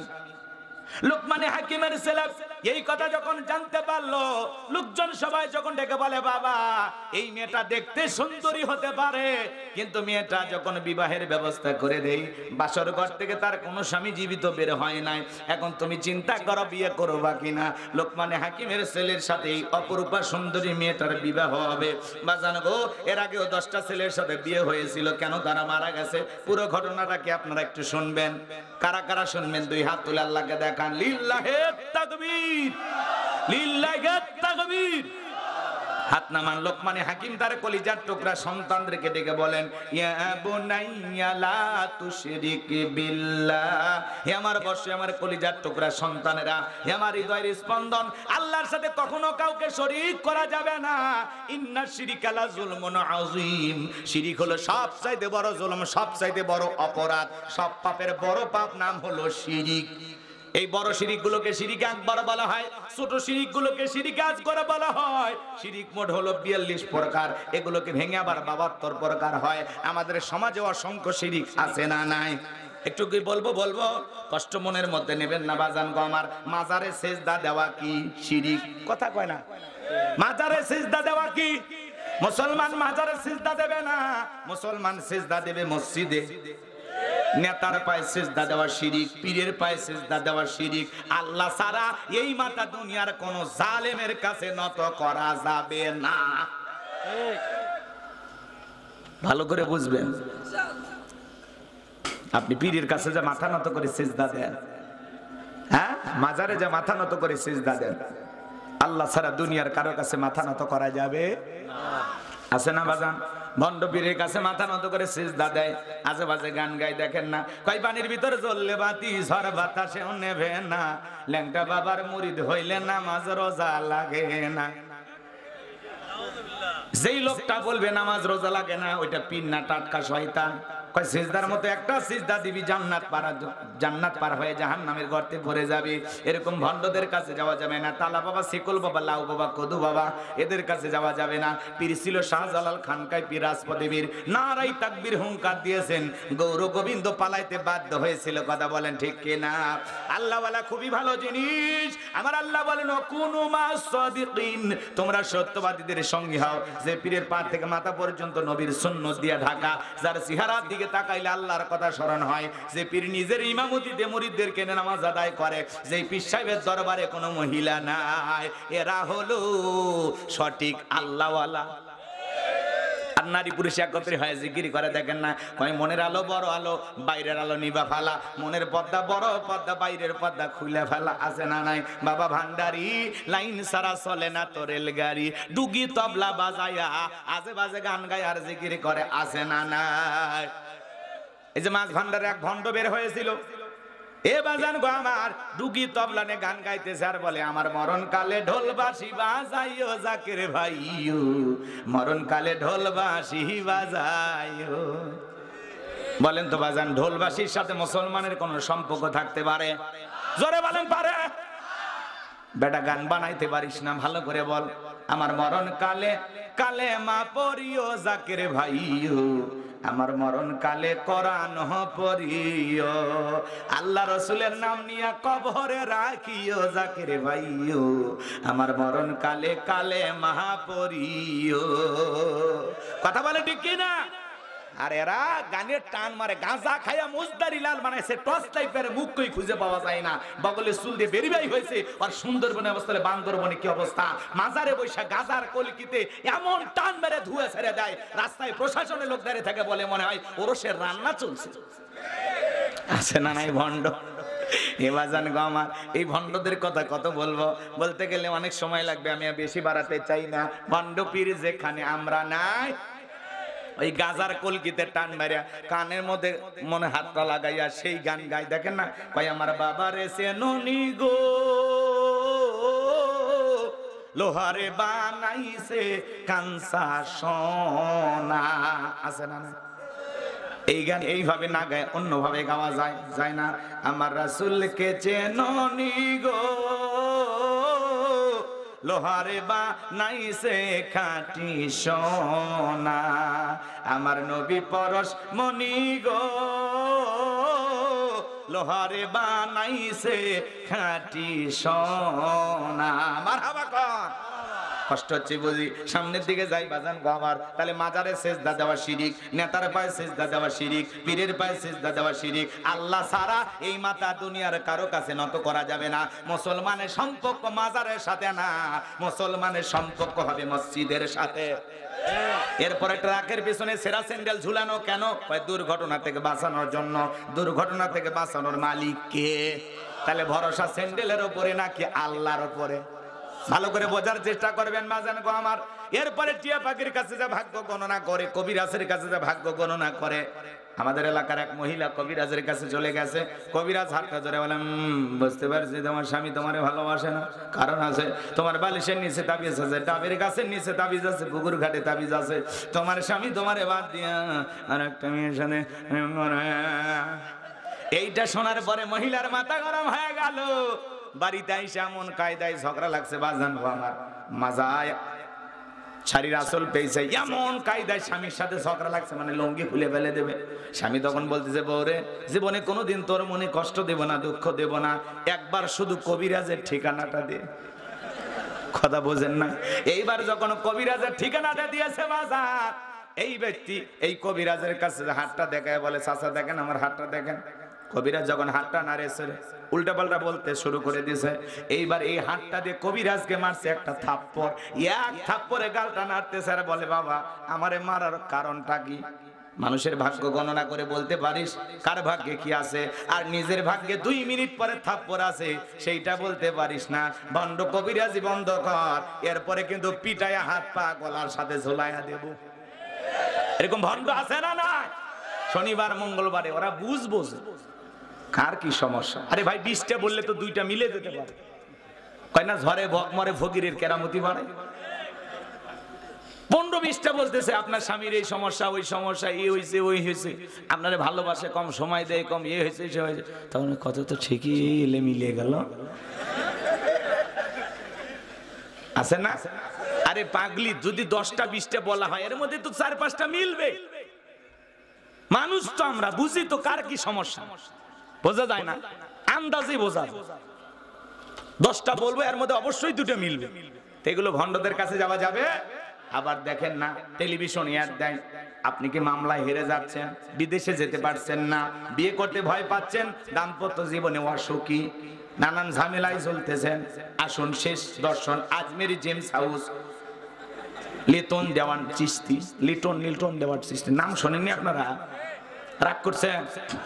এক আংটিতে সব সমস্যার সমাধান। একটা আংটি দিয়া যদি মামলায় জেতা যায়, ব্যবসায় বরকত পাওয়া যায়, বিদেশে যাওয়া যায়। এত ভাগ্য যদি পরিবর্তন হয় একটা আংটির কারণে, তাহলে যে ব্যক্তি আংটিটা বিক্রি করে, অর্থ আংটি বিক্রি করা লাগতো না। এই হাতে 5টা, এই হাতে 5টা, 10টা আঙ্গুলে 10টা আঙ্গুল আংটি ব্যবহার করে বাংলাদেশের 1 নাম্বার ধনী হয়ে যেত। ও আংটির মাধ্যমে দেশের প্রধানমন্ত্রী হতে পারে। আংটি বিক্রি করার কথা না, কথা বলে ঠিক কিনা? এগুলো বিশ্বাস করা যাবে? এরপরে কয় জমজ কলা খেলে জমজ বাচ্চা হয় ভালো। যেই মহিলার বাচ্চা হয় না, এর বাজারে সব জমজ কলা খাওয়ায়া দেন, এরপরে যদি আল্লাহ 2-1টা বাচ্চা দেয়, আর জমজ কলা খেলে যদি ডবল বাচ্চা হয়, যমজ সন্তান হয় ভালো। 2বারে কষ্ট, 1বারে হলো, মাঝখানে সিজারের টাকাটা বেঁচে গেল। আর কত পুরুষ মানুষও সারা জীবন জমজ কলা খালো, আজ পর্যন্ত কোনো পুরুষের তো বাচ্চা হইল না। হবে কেমনে? মেশিন পত্র তো আল্লাহ দেয় নাই, কথা কোন ঠিক কিনা? এরপরে শনিবার মঙ্গলবার সফর করা হয় না, বিয়ে করা হয় না, এগুলো দিন নাকি শুভ না, এগুলো ভুল ধারণা করা যাবে না। মাগরিবের পরে শ্রমিক কাজ করেছে, টাকা দিতে চায় না কেন? কয় ধনী যদি মাগরিবের সময় সন্ধ্যাবেলায় টাকা দেয়, তাহলে গরিব হয়ে যাবে, সংসারে বরকত কমে যাবে। এগুলো ধারণা করাও শিরিক। কথা বলেন না কেন? চলতি পথিকে আছাড় খাইলে বলে আজকের যাত্রা শুভ হবে না। কথা বুঝছেন নাই মনে হয়? এরপরে হাত চুলকালে টাকা আসে, ওরে 3 দিন বেঁধে রাখেন, হাত 2টা খোলা রাখেন, চুলকে হাতের চামড়া উঠে যাবে, এরপরেও কি টাকা পাবে? মাথার চুল আশ্রে গিয়ে চিরুনিটা যদি পড়ে যায়, মহিলারা বলে বাড়িতে মেহমান আসতেছে, তাহলে দেরি করতেছিস কেন বোন, রান্না শুরু কর, কেউ না আসলে আমরা খেয়ে যাব। কথা কোন ঠিক কিনা? এগুলো ধারণা করাও শিরিক। নানান ধরনের ঘটনা সমাজে আছে বাজার। নতুন ছেলের বউ চা বানাইতে গিয়ে কাপটা পুরে ভাঙ্গে গেছে, কয় অলক্ষণে কুলক্ষণে বউ আসছে, প্রথম দিনে সংসারে জিনিস ভেঙেছে, পুরো সংসার ভেঙে খান খান করে দেবে।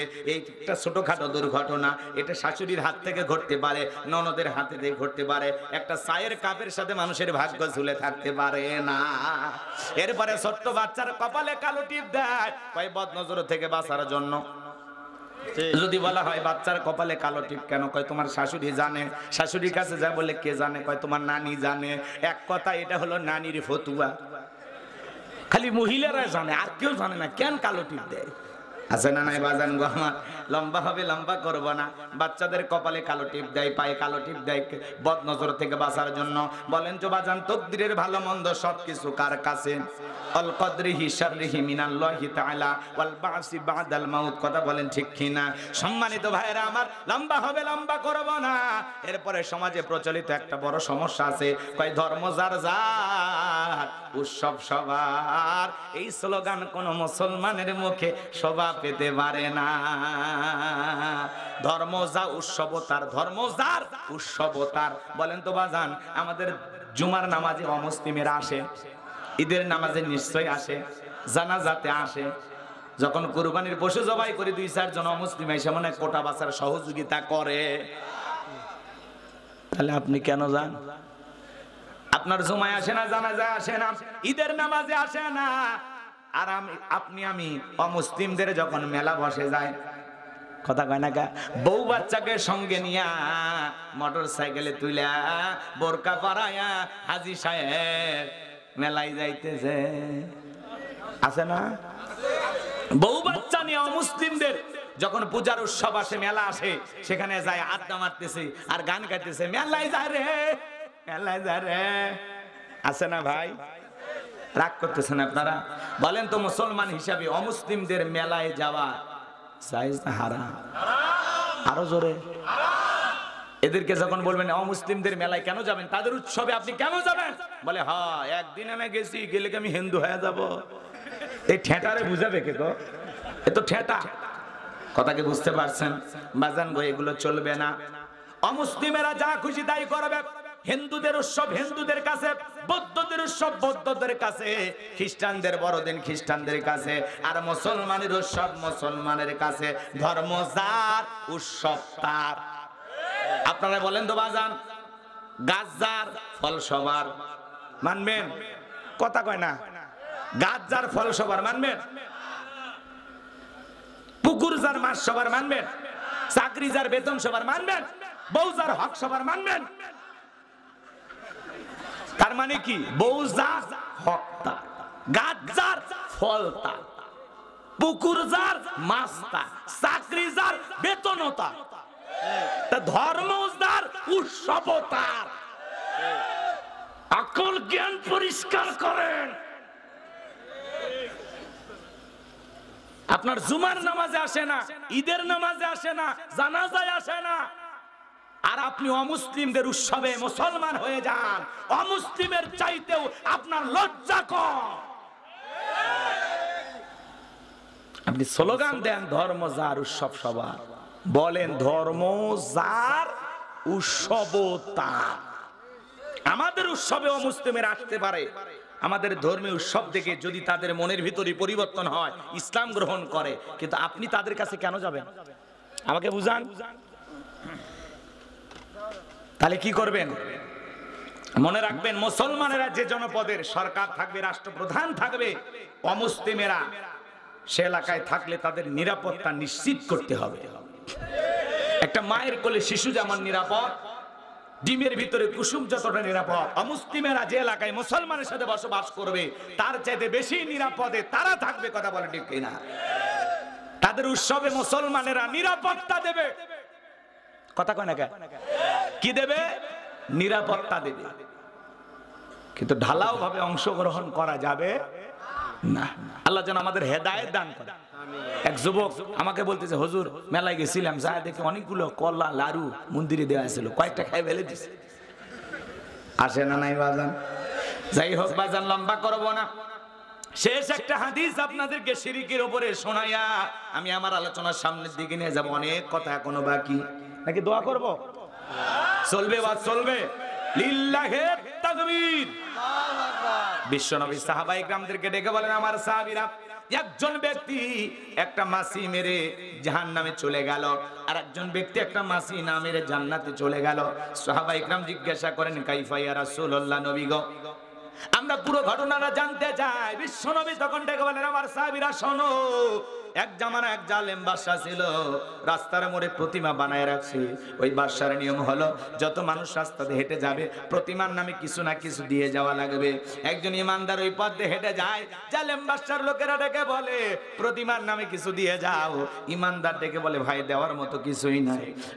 জালেম বাদশার লোকেরা ডেকে বলে, শোনো, ওই যে প্রতিমার নাকের ডোকায় মাছি পড়ে আছে, ওখান থেকে একটা মাছি প্রতিমার নামে মেরে সেখান থেকে তুমি চালে চলে যাও, যাইতে দেব।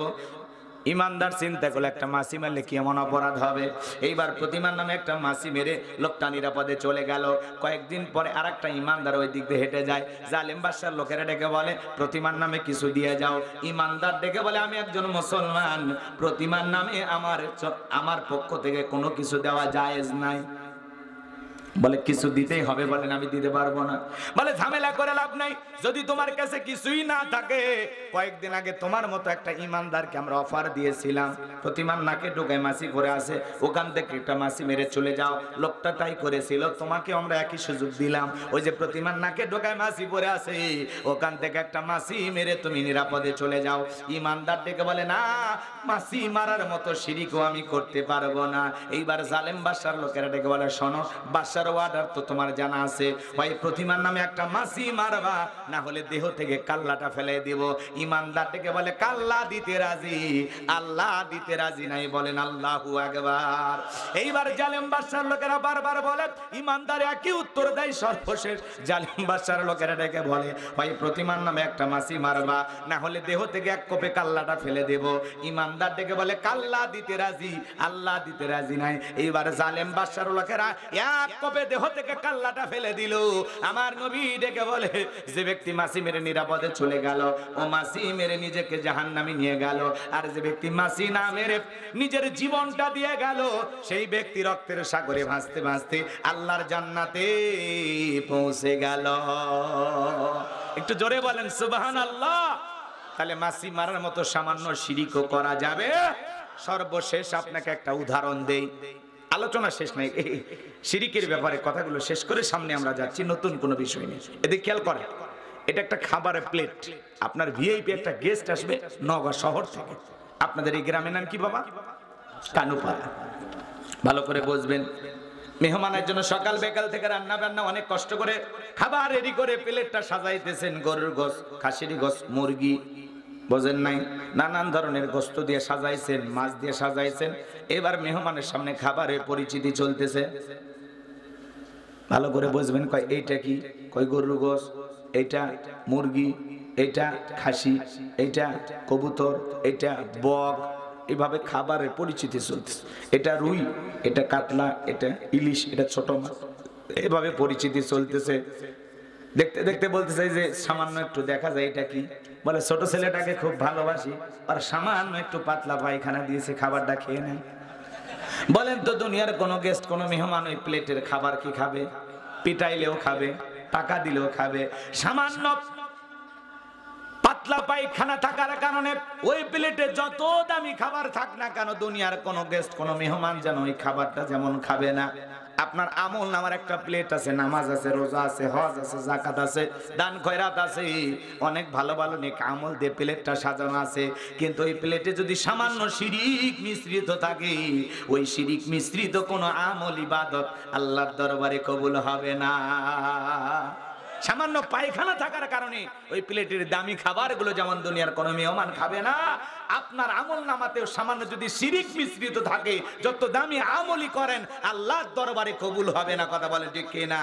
শিরিক মিশ্রিত আমল আল্লাহর দরবারে কবুল হবে না। শিরিক আপনার সমস্ত আমলকে বরবাদ করে দেয়। কথা বলেন ঠিক কিনা?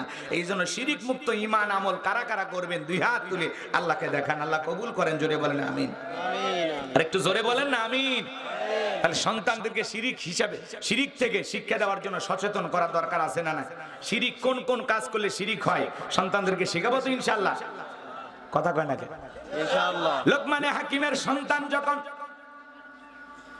তার বাবা যখন সন্তানদেরকে বুঝায়া দিলেন লা তুশরিক বিল্লাহ, আল্লাহর সাথে কখনো কাউকে শরীক করা যাবে না, আসমান আর জমিনে সবকিছুর মালিক একমাত্র কে, ওয়ালাম ইয়াকুল্লাহু কুফুয়ান আহাদ, আকাশ আর জমিনে আল্লাহর সমকক্ষ, আল্লাহর সমতুল্য আর কেউ নাই। কথা বলেন ঠিক কি না?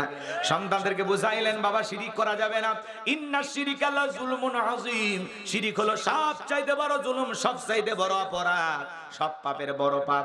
সন্তানদেরকে যখন শিরিক শিখায় আল্লাহর সাথে সন্তানদেরকে পরিচয় করায় দেয়, আমার আল্লাহ এত খুশি হয়ে গেল। দেখো বলে লোকমানে হাকিম রে, তুমি তোমার সন্তানদেরকে আমার সাথে পরিচয় করায় দিলা, আমি আল্লাহ বড় খুশি হয়ে গেলাম। এইবার তোমার সন্তানদের সাথে তোমার পরিচয় আমি আল্লাহ করায় দিলাম। বলেন আল্লাহু আকবার।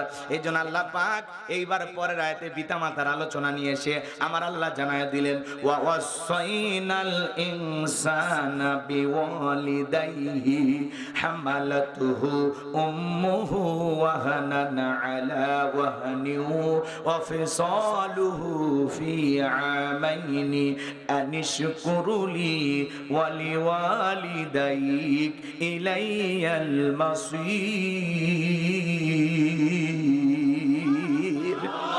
আমার আল্লাহ রাব্বুল আলামিন বলেন আমি তো মানুষকে নির্দেশ দিয়েছি তারা যেন মাতা পিতার সাথে সদাচরণ করে, উত্তম ব্যবহার করে। কারণ হলো তার মা কষ্টের পর কষ্ট সহ্য করে সন্তানটাকে গর্ভধারণ করেছে, 2-2.5 বছর বুকের দুধ পান করাইছে।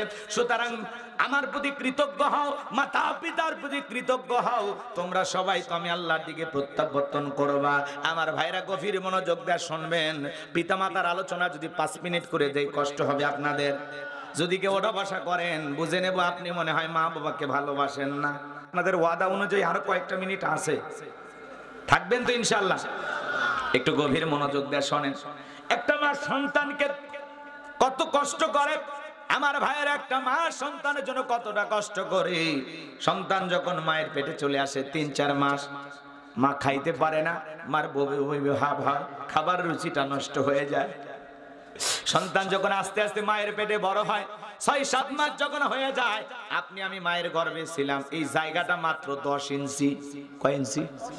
মাত্র 10 ইঞ্চি। ডাক্তারি গবেষণায় বলা হয়েছে, বাজান গো আমার ভালো করে বোঝার চেষ্টা করবেন, মাত্র জায়গাটা 10 ইঞ্চি। 7-8 মাস যখন হয়ে যায়, সন্তানের পা দুটো যখন বড় হয়ে যায়, মায়ের কলিজার সাথে আল্লাহ তাআলা পা দুটো সেট করে দেন। যেই সন্তানগুলো মায়ের গর্ভে থাকা অবস্থায় সবচাইতে কম নাড়াচাড়া করে, ওই সন্তানগুলো মায়ের গর্ভে থাকা অবস্থায় মাকে 4,500 বারেরও বেশি লাথি মারে। 4,500-এরও বেশি লাথি মারে। আমার ভাইয়েরা 8-9 মাস যখন হয়ে যায়, পেটটা যখন অনেক বড় হয়ে যায়, মা ডান কাত হইতে কষ্ট হয়, বাম কাত হইতে কষ্ট হয়, চিনচিন করে ব্যথা করে। মা রাত্রি জাগরণ করে, মা রাতের পর রাত জাগিয়ে কাটায় দেয়, মা ঘুমাইতে পারে না। যে মা সন্তান গর্ভের ভিতরে নিয়ে রাত্রি জাগরণ করে কাটায় দেয়, সারা রাত জায়গা নফল নামাজ বলে যে সব হয়, মায়ের আমল নামায় আমার আল্লাহ সেই সব লিখে দেয়। বলুন সুবহানাল্লাহ। সন্তান ডেলিভারির সময় যখন চলে আসে, গভীর নিশীথে মা বাবার 2টা পা জড়ায় কান্দে। মায়ের চোখের পানি যখন বাবার পাকে স্পর্শ করে, মা কান্না করে। মায়ের কান্না দেখে বাবা ঘুম থেকে জাগ্রত হয়ে বলে, বিবিরে এত রাতের বেলায় কেন কান্না করো, কি হয়েছে তোমার? ডেকে বলে, স্বামী আমার বড় ভয় করে, কত মহিলা সন্তান জন্ম দিকে মারা যায়, আমার বড় ভয় করে আমি যদি মারা যাই আমারে তুমি মাফ করে দিও। ও স্বামী, দীর্ঘদিন আপনার সংসার করলাম, এই নেন সংসারের চাবি বুঝাইয়া দিলাম, বেঁচে থাকলে আবারও দেখা হবে, মারা গেলে আপনি মাফ করে দেবেন। যে মা বোনেরা সন্তান ডেলিভারির ব্যথায় কষ্ট যন্ত্রণায় সন্তানকে দুনিয়ার মুখ দেখায় দিকে মারা গেল, এই মাদেরকে আল্লাহ তাআলা শহীদের মর্যাদা দান করেছেন। বলুন সুবহানাল্লাহ। আমার ভাইয়েরা মা যখন বাবার কাছ থেকে বিদায় নিয়ে দাইমার করে চলে যায়, প্রসবের যাতনায় মা দাঁত মুখ কামড়ায়, চোখের পানি ছেড়ে দিয়া কান্না করে। একটা সন্তান ডেলিভারি করতে গিয়ে কত যে কষ্ট হয়, কত যে ব্যথা হয়, দুনিয়ার মা ছাড়া কেউ বুঝবে না। নবীর এক সাহাবী কাঁধে করে হজ করাইতেছেন, তার কাঁধে মা। বিশ্বনবী ডেকে বলে, সাহাবী তোমার কাঁধে কে? বলে, হুজুর আমার মা।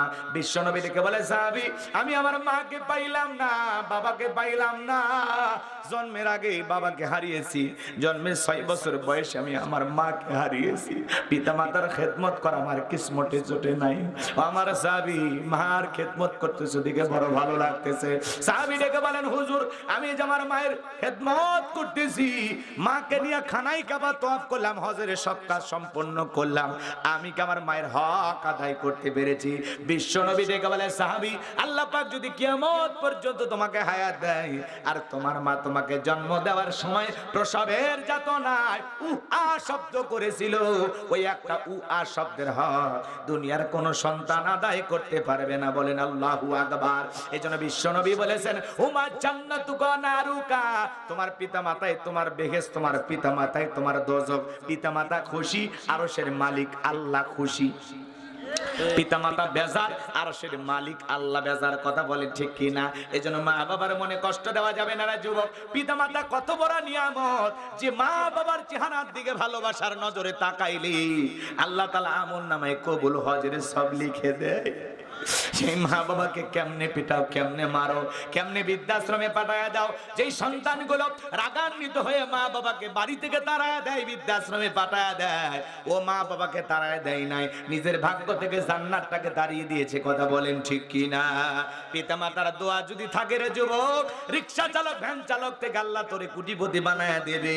আর পিতামাতা যদি বদদোয়া করে 10 তলা বিল্ডিং থেকে রাস্তার ফকির আমার আল্লাহ বানায়া দিতে পারে কিনা? এই জন্য পিতা মাতার দোয়া নেওয়া লাগবে, অভিশাপ নেওয়া যাবে না। কথা কোন ঠিক কিনা? অনেক লম্বা হবে, লম্বা করব না বাজান গো আমার। সংক্ষিপ্ত কথা আপনাদের উদ্দেশ্যে বলে দিয়ে যায়, খবরদার মা বাবার সাথে কখনো খারাপ আচরণ করবেন না। এ যুবক, কেন মার মনে কষ্ট দিবা? কেন বাবার মনে কষ্ট দিবা? যে মা জন্মের সময় ছোট্ট বালতি দিয়ে 1 বালতির মতো রক্ত শরীর থেকে ঢেলে ফেলে দিল, কত মা জ্ঞান হারায় ফেলাও, হুঁশ ফিরে পাওয়ার পরে ডেকে বলে, কই আমার সোনা মানিক, আমার কোলে দাও। মা সন্তানকে কোলের মধ্যে নিয়া গালে মুখে চুমা খায় বলে, বাঁচা দন বেঁচে থাক, আল্লাহ তোরে বড় মানুষ বানাক, তোর মুখটা দেখার পরে সব ব্যথা আমি ভুলে গেলাম। আমার ভাইয়েরা, মা নিজে না খাইয়া সন্তানের মুখে খাবার তুলে দেয়। আজকে অনেক বাবার মন খারাপ করে। রাসূলের এক সাহাবী বলেন, হুজুর সবচাইতে উত্তম ব্যবহার, সবচাইতে উত্তম হক পাওয়ার অধিকার কে? বলে, তোমার মা। আবারও জিজ্ঞাসা করে, বলে উম্মুকা, তোমার মা। আবারও জিজ্ঞাসা করে, বলে তোমার মা। 3 বার মায়ের কথা বললেন, চতুর্থবারে বলেন আবুকা, তোমার বাবা। এই কথা শোনার পরে আমার অনেক মুসলমান ভাইদের মন খারাপ হয়ে যায়। আল্লাহ রাসূল কেন 3 বার মায়ের কথা বললেন? কারণ আছে না নাই? কথা বলেন না কেন? চতুর্থবার বাবার কথা কেন বললেন? মার এত দাম কেন বেড়ে গেল, মর্যাদা কেন বেড়ে গেল? 1 নাম্বার হলো মা সন্তান গর্ভ ধারণ করে, বাবা ধারণ করে না। কথা কয় না নাকি? আপনারা মাঝে মাঝে স্ত্রী 5 মাস রাখে, বাকি 5 মাস আপনি রাখেন। কথা কয় না? 1 নাম্বার মায়ের সম্মান মর্যাদা বেড়ে যাওয়ার কারণ হলো মা সন্তান গর্ভ ধারণ করে, বাবা করে না। 2 নাম্বার হলো মা ডেলিভারির ব্যথা, যন্ত্রণা, কষ্ট অনুভব করে, বাবা করে না। কথা কয় না? 3 নাম্বার হলো মা সন্তানকে দুধ পান করায়, বাবা করায় না। নাকি মাঝে মাঝে বিবি ব্যস্ত থাকলে আপনি একটু খাওয়ান নাকি? তাহলে মায়ের মর্যাদা কেন বেড়েছে জানা গেছে, কারণটা কি? কথা কয় না? 1 নাম্বার মা সন্তান গর্ভধারণ করে, 2 নাম্বার মা ডেলিভারির ব্যথা সহ্য করে, 3 নাম্বার মা সন্তানকে দুধ পান করায়। এই জন্য মায়ের কথা কয়বার বলেছে? 3 বার। চতুর্থবার বাবার কথা বললেন। বাবার অবদানও কম না। বাবা হলো বটবৃক্ষ, ছায়ার মতো আগলে রাখে। কথা বলেন ঠিক কিনা? আমার ভাইয়েরা, লম্বা ইতিহাস। একটা শিক্ষিত লোকের গল্প পড়েছিলাম, বাড়িতে ভিআইপি খাবার দাবারের ব্যবস্থা হয়ে গেছে, ভাঙ্গা ফেলেটে কিছু এটো খাবার দিয়া ছেলেটাকে বলে, বাবা এটা তোর দাদুকে দিয়ে। এখনকার বাচ্চারা তো কম্পিউটার, প্রত্যেকটা বাচ্চা মানে জন্মগ্রহণ করে নাসা বিজ্ঞানী হয়া। কথা কন না? ডেকে বলে, আব্বু আমরা তো ভালো খাইলাম আর দাদুর জন্য এটো খাবার ভাঙ্গা প্লেট, ব্যাপারটা কি? বলে তোর দাদুর বয়স হয়ে গেছে, এই ভাঙ্গা প্লেটে খাইতে দে, সমস্যা নেই। তখন বলতেছে আব্বা তাহলে আমি প্লেটটা যত্ন করে রেখে দেবো, দাদুর মতো তোমার যখন বয়স হবে ঠিক এই প্লেটে করে তোমারেও আমি খাইতে দেব। শিক্ষিত মানুষ বিবেকের দরজা খুলে গেছে, ভাঙ্গা প্লেটের খাবার গুলো ফেলে দিয়া সন্তানকে বুকের মধ্যে জড়ায় নিয়ে গালে মুখে চুমা খায় আর বলে বাবা কলেজ ইউনিভার্সিটি বিশ্ববিদ্যালয়ে যা শিখতে পারি না তোর কাছে তাই শিখলাম। এই কথা বলে বাবা স্টেডিয়ামে পড়েছিল, সেখান থেকে বাবাকে 3 তলা 4 তলায় নিয়ে গেল, বাবারে গোসল করা দিল, সুন্দর জামা কাপড় পরা দিল, বাবার শরীরে তেল মালিশ করে দিতেছে, আদর যত্ন করতেছে। বিবি এই দৃশ্য দেখার পরে ডেকে বলে স্বামী পাগল হইছো নাকি, এই বৃদ্ধ মানুষটাকে আবারও কেন উপরে তুললা? বলে আজ থেকে আমরা যা খাবো বাবা তাই খাবে, আমরা যা পরবো বাবাও তাই পরবে, আমাদের পাশের রুমে বাবা ঘুমাবে, বাবার সাথে বেয়াদবি করবি না, যদি করিস বাড়াবাড়ি 1 2 3 পাঠায়া দিব তোর বাপের বাড়ি। বউকে একটু ধমক দেন, তোর ব্যবহারে যেন আমার মা বাবা কষ্ট না পায়। আর মনে রাখবি তোরা বিয়ে করলাম, পিতা মাতা যতদিন বেঁচে থাকবে এক পাতিলে রান্না হবে, পাতিল আলাদা হবে না। বউকে বলেছিলেন বিয়ে করে 1 সপ্তাহ পর আলাদা হয়ে যা, ভবিষ্যৎ চিন্তাবিদ বাড়ি ঢুকে গেছে। বলে তোমার মা বাবার অনেক সন্তান আছে, তোমার কি একা দায়িত্ব? যেটুকু চাকরি করে টাকা পাও সব যদি বিলাইয়া দাও, আমাদের কি বাচ্চা কাচ্চা হবে না? ওদের জন্য কি জমাইতে হবে না? কি চিন্তা ভাবনা। মনে রাখবেন যে সমস্ত মা বোনের আলোচনা শুনতেছেন, যারা স্বামীকে খরচ করতে বাধা দেন, বাধা দেওয়া লাগবে কোন জায়গায় দেয়, কোন জায়গায় কথা বুঝেন আপনারা? আপনি যদি আপনার রিজেক বৃদ্ধি করতে চান, হায়াতকে বৃদ্ধি করতে চান, তাহলে রক্তের আত্মীয় স্বজন ভাই বোন পিতা মাতা এদের জন্য খরচ করতে হবে। এদের জন্য যত খরচ করবেন আল্লাহ তত আপনার সম্পদ বৃদ্ধি করবে, হায়াত বৃদ্ধি করবে, বলেন সুবহানাল্লাহ। এখন কোন বউ যদি তার ভাই বোন আত্মীয় স্বজন পিতা মাতা এদের খরচ করতে তার স্বামীকে বাধা দেয়, বুঝবেন ওই বউ চায় তার স্বামী গরিব হোক, ওই বউ চায় তার স্বামী তাড়াতাড়ি মারা যায়। কথা কয় না? আপনি বাধা দেওয়ার কে? আর আপনার বউ যতই বোঝা এই তুমি এত খরচ করো, মা বাবা শুনবেন, হ্যাঁ কোনো কথা নাই, চুপচাপ খালি শুনবেন, ও পাগলি যা বলে বলুক খালি শুনবেন, কথা কয় না? আবার তলে তলে ভাই বোন পিতা মাতা যেভাবে খরচ করেন ওটা বন্ধ থাকবে, চালু একটু ব্যালেন্স করে চলা লাগবে, কথা কয় না? তাহলে তাল মিলে লাগবে। 10 দিন বলতে বলতে বিবু বলবি এতই বুঝে এতই বুঝে, তুমি যে বুঝাও আর ওদের সামনে গেলে ওরা চাইলে আমি দিয়ে দেয়, আমি বুঝি না, তোমার কথা আমার মাথা থাকে না। তখন বলবে থাকবে কেমনি, তুমি এটা বলো বলো। বউয়ের কাছে বোকা হওয়া একটা মজার বিষয়, কথা কন, বোকা সাজবেন বোকা, কিন্তু আপনি যে কত বড় শিয়ানা আপনি তো নিজে জানেন, কথা কয় না কে? ওদের সামনে একটু বোকা সাজাবে। কথা আর বাড়াতে চাই না, কষ্ট হচ্ছে বুঝি আপনাদের। খবরদার মা বাবার সাথে খারাপ আচরণ করা যাবে না। পিতা মাতার খেদমত করে, তাদের মুখে হাসি ফুটায়া কারা কারা তাদের দোয়া নিয়ে জান্নাতে যেতে চান 2 হাত তুলে আল্লাহকে দেখান। আল্লাহ আমাদের সবাইকে পিতা মাতার খেদমতকারী সন্তান হিসেবে কবুল করুন। জোরে বলুন আমিন, আরো জোরে বলুন আমিন। হাত নামান। এ যুবক, সুন্দরী বউ পায়া পাগল হয়ে যাস না, পাগল হয়ে যাস না, কথা কয় না? শ্বশুরের একটা পালসার ডিসকভার পাশার তলে দিল, আর পাশা গরম হয়ে যায়, শাশুড়ির দরজা ব্রেক করে ডাক দেয় আম্মা। শাশুড়িকে জামা একটা পাইছি, মারাত্মক জামাই, ছোটবেলায় মাদ্রাসায় পড়েছিল, কলকলা সব হরফ মুখস্থ, গুন্না মুখস্থ, আছে না নাই? শ্বশুরকে দেখা লেখা আব্বা কেমন আছেন, আব্বা আব্বা কইতে কইতে মুখের ফেনা তুলে ফেলে দেয়, আছে না নাই? বিয়ের পরে একটা মোটরসাইকেল পাইয়া শ্বশুর শাশুড়ি হয়ে যায় আব্বা আম্মা, আর মা বাবা হয়ে যায় বুড়া বুড়ি। তোর কপাল দাঁতিয়ের গুড়ি, মরার পরে ফেরেশতারা বাইরে ফুটে করবে ভুড়ি, জাহান্নামে হবে তোর বসত বাড়ি। এই বেঈমান স্বার্থপর, ভুলে গেলি 25 বছর 22 বছর তোরে লালন পালন করতে গিয়ে এরকম 10টা 20টা পালসারের টাকা পিতা মাতা তোর পিছনে খরচ করেছে, ভুলে গেলি রে বেঈমান, ভুলে গেলি? আজকে শ্বশুর বাড়ি একটা পালসার ডিসকভার পাইয়া নগদ 50,000 1 লাখ টাকা পাইয়া ভুলে গেলি মা বাবার এতদিনের অবদান, সব ভুলে গেলি। বেঈমান কোথাকার, কথা কয় না? তুমি তোমার মা বাবার সাথে যে আচরণ করবা হুবহুব তোমার সন্তান তোমার সাথে একই আচরণ করবে। তুমি যদি তাদের গালি দাও তোমার সন্তানও তোমাকে গালি দেবে। আল্লাহ যেন সঠিক বুঝদান করেন, জোরে বলুন আমিন। তাহলে মা বাবার মনে কষ্ট দেওয়া যাবে?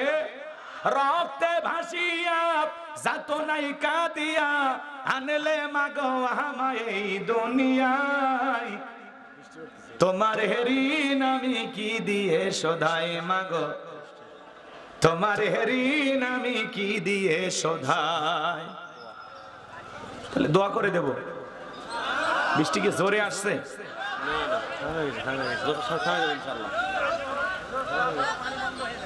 তাহলে এদিকে খেয়াল করেন কষ্ট দেব না পিতা মাতার খেদমত করবেন তো ইনশাআল্লাহ আল্লাহ কবুল করেন জোরে বলেন আমিন অল্প কথায় যথেষ্ট জ্ঞানী লোকের জন্য অল্প কথায় যথেষ্ট এরপরে আল্লাহ রাব্বুল আলামিন সুন্দর করে জানায় দিলেন লোকমান হাকিম সুন্দর করে তার সন্তানদেরকে যে উপদেশ আরো দিলেন আমার আল্লাহ পাক বলেন ইয়া বুনাইয়া ইন্নাহা ইন তাকু মিসকালা হাববাতিন মিন খারদালিন ফাতাকুন ফি সখরাতিন আও ফিস সামাওয়াতি আও ফিল আরদি ইয়াতি বিহাল্লাহ ইন্নাল্লাহা লাতীফুন খবীর সন্তানদেরকে ডেকে বলে বাবা তুমি যদি সরিষার দানার পরিমাণও কোনো কিছু করো যদি শিলা গর্ভে থাকে আকাশে থাকে মাটি থাকে কিংবা মাটির নিচে থাকে যেখানে যা করো না কেন আমার আল্লাহ রাব্বুল আলামিন হলেন সূক্ষ্মদর্শী সব বিষয়ে আমার আল্লাহ তাআলা খবর রাখেন তোমার গোপন প্রকাশে যা করো সব বিষয়ে খবর রাখে সন্তানকে বুঝাইতেছে বাবা তুমি যদি সরিষার দানার পরিমাণে ভালো কিছু করো ওইটাও আল্লাহ তাআলা তোমার আমলনামায় লিপিবদ্ধ করবে আবার সরিষার দানার পরিমাণে যদি বদ আমল করো ওইটাও আল্লাহ তাআলা তোমার আমলনামায় লিপিবদ্ধ করবে ফামাই আমাল মিসকালা যাররাতিন খায়রান ইয়ারা ওয়া মাই আমাল মিসকালা যাররাতিন শাররান ইয়ারা বান্দার যাররা পরিমাণ অনু পরিমাণে যদি নেক আমল করো ওইটাও তোমার আমলনামায় লিপিবদ্ধ করা হবে আবার যাররা পরিমাণ অনু পরিমাণে যদি বদ আমল করো ওইটাও তোমার আমলনামায় লিপিবদ্ধ করা হবে যুবক রে কি মনে করেছো গোপনে প্রকাশে যা করো সবকিছু দেখতেছেন তিনি কে মনে করো না জঙ্গল প্রেম করার জন্য মঙ্গল জঙ্গলে কেউ না দেখলে একজন দেখেন কে বিমানে চড়ে যারা গুনাহ করে সেখানে যারা আল্লাহ তাআলা দেখতেছেন সিনেমা হলে যায় বান্ধবীর হাত ধরে সিনেমা দেখে দোয়া পড়তেছো আলহামদুলিল্লাহ সেই একটা সিনেমা দেখলাম সিনেমা দেখে আলহামদুলিল্লাহ বলো সিনেমা দেখে চোখের পানি ছেড়ে দিয়া কাঁদো তোমার চাইতে কপাল ভরা আল্লাহর জমিনে আর কেউ হতে পারে না কথা বলেন ঠিক কি না আমার ভাইরা কষ্ট হচ্ছে আপনাদের বিরক্ত হইতেছেন আমার কথায় হতে পারেন আমার কোনো আপত্তি নাই বাজান গো আমার সংক্ষিপ্ত কথা আপনাদের উদ্দেশ্যে বলে দিয়ে যায় তাহলে দিনের আলোতে রাতের আধারে গোপনে প্রকাশে যা যা করতেছি সব খবর জানেন তিনি কে ছোট ছোট পাপ থেকে সন্তানকে বিরত রাখতে হবে সন্তান না বলে কারো কাছ থেকে আম চুরি করে নিয়ে আসছে ডেকে বলতে হবে বাবা খবরদার মানুষের কাছ থেকে আম চুরি করবা না কয় কেজি লাগে কিনে খাওয়াবো আমি আমচোরের বাবা হতে চাই না আর ছেলে মানুষের বাগান থেকে আম চুরি করে নিয়ে আসে বাবা খুশি হয় যাক মানুষের কাছে 5 আছরার সাহস আমার নাই আর আমার ছেলে আম চুরি করে বাপের বেটা সাবধান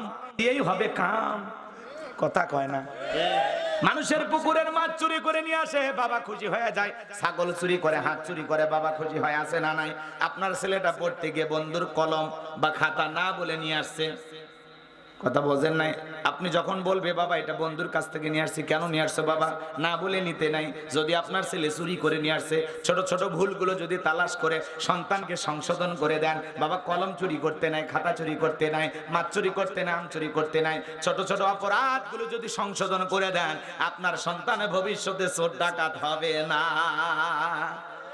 কথা কন না কে কথাকে বুঝাইতে পারলাম এবার চলেন বাজান গো আমার লোকমানে হাকিম তার সন্তানদেরকে ডেকে বলেন ইয়া বুনাইয়া কিমিস সালাহ হে আমার বর্ষ আমার কলিজার টুকরা সন্তান সালাত কায়েম করো নামাজ আদায় করো আপনার আমার সন্তানদেরকে নামাজের পথে ডাকার দরকার আছে না নাই পৃথিবীর সফল বাবা তারা যে বাবা তার ছেলের হাত ধরে মসজিদে নিয়ে যায় ছেলের হাত ধরে মেলায় নিয়ে যেতে পারেন এখানে সেখানে নিয়ে যেতে পারেন সন্তানের হাত ধরে মসজিদে নিয়ে যাওয়ার দরকার আছে না নাই সন্তানকে কিভাবে করে তুলতে হবে ইমানি শক্তি কারে বলে ফিলিস্তিনি মুসলমানদের দিকে তাকায় দেখেন আজকে ইরানের মুসলমানেরা ফিলিস্তিনি মুসলমানদেরকে যুদ্ধের ব্যাপারে সহযোগিতা করতেছে হিজবুল্লাহ সহযোগিতা করতেছে বাজান গো আমার আমাদের যতটুকু বিশ্বাস আলহামদুলিল্লাহ ওয়াচিরেই ফিলিস্তিনের জমিনটা আবারো মুসলমানদের দখলে আসবে ফিলিস্তিনের মুসলমানেরা ওয়াচিরেই বিজয় লাভ করবে ইনশাআল্লাহ ওই জালেম ইহুদিরা বড়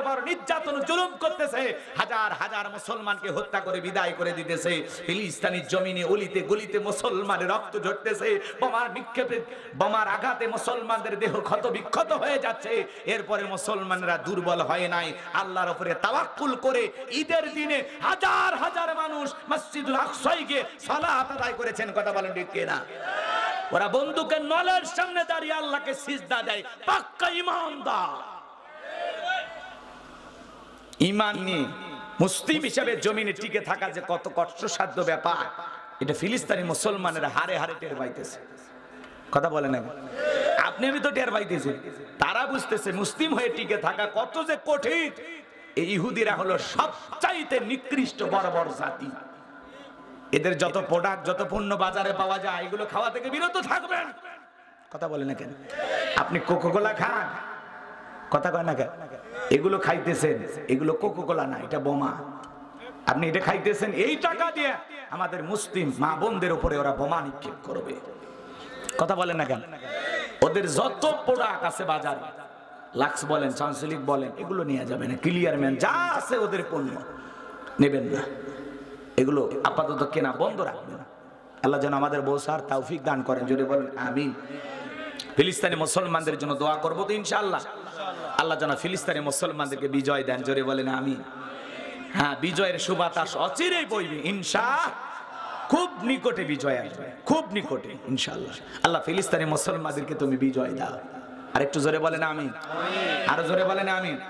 সম্মানিত ভাইয়েরা আমার, তাহলে সন্তানকে বলতে হবে ইয়া বুনাইয়া আকিমিস সালাহ, হে আমার বর্ষে আমার কলিজার টুকরা সন্তান, সালাত কায়েম করো। সন্তানদেরকে নামাজি বানাবো তো ইনশাআল্লাহ। বিরক্ত হেন না বাজান। এরপরে বলবেন ও আমর বিল মারুফ, সৎ কাজের আদেশ দেবা, ভালো কাজ করবা, নিজেও ভালো কাজ করবা, মানুষদেরকে ভালো কাজের দিকে ডাকবা।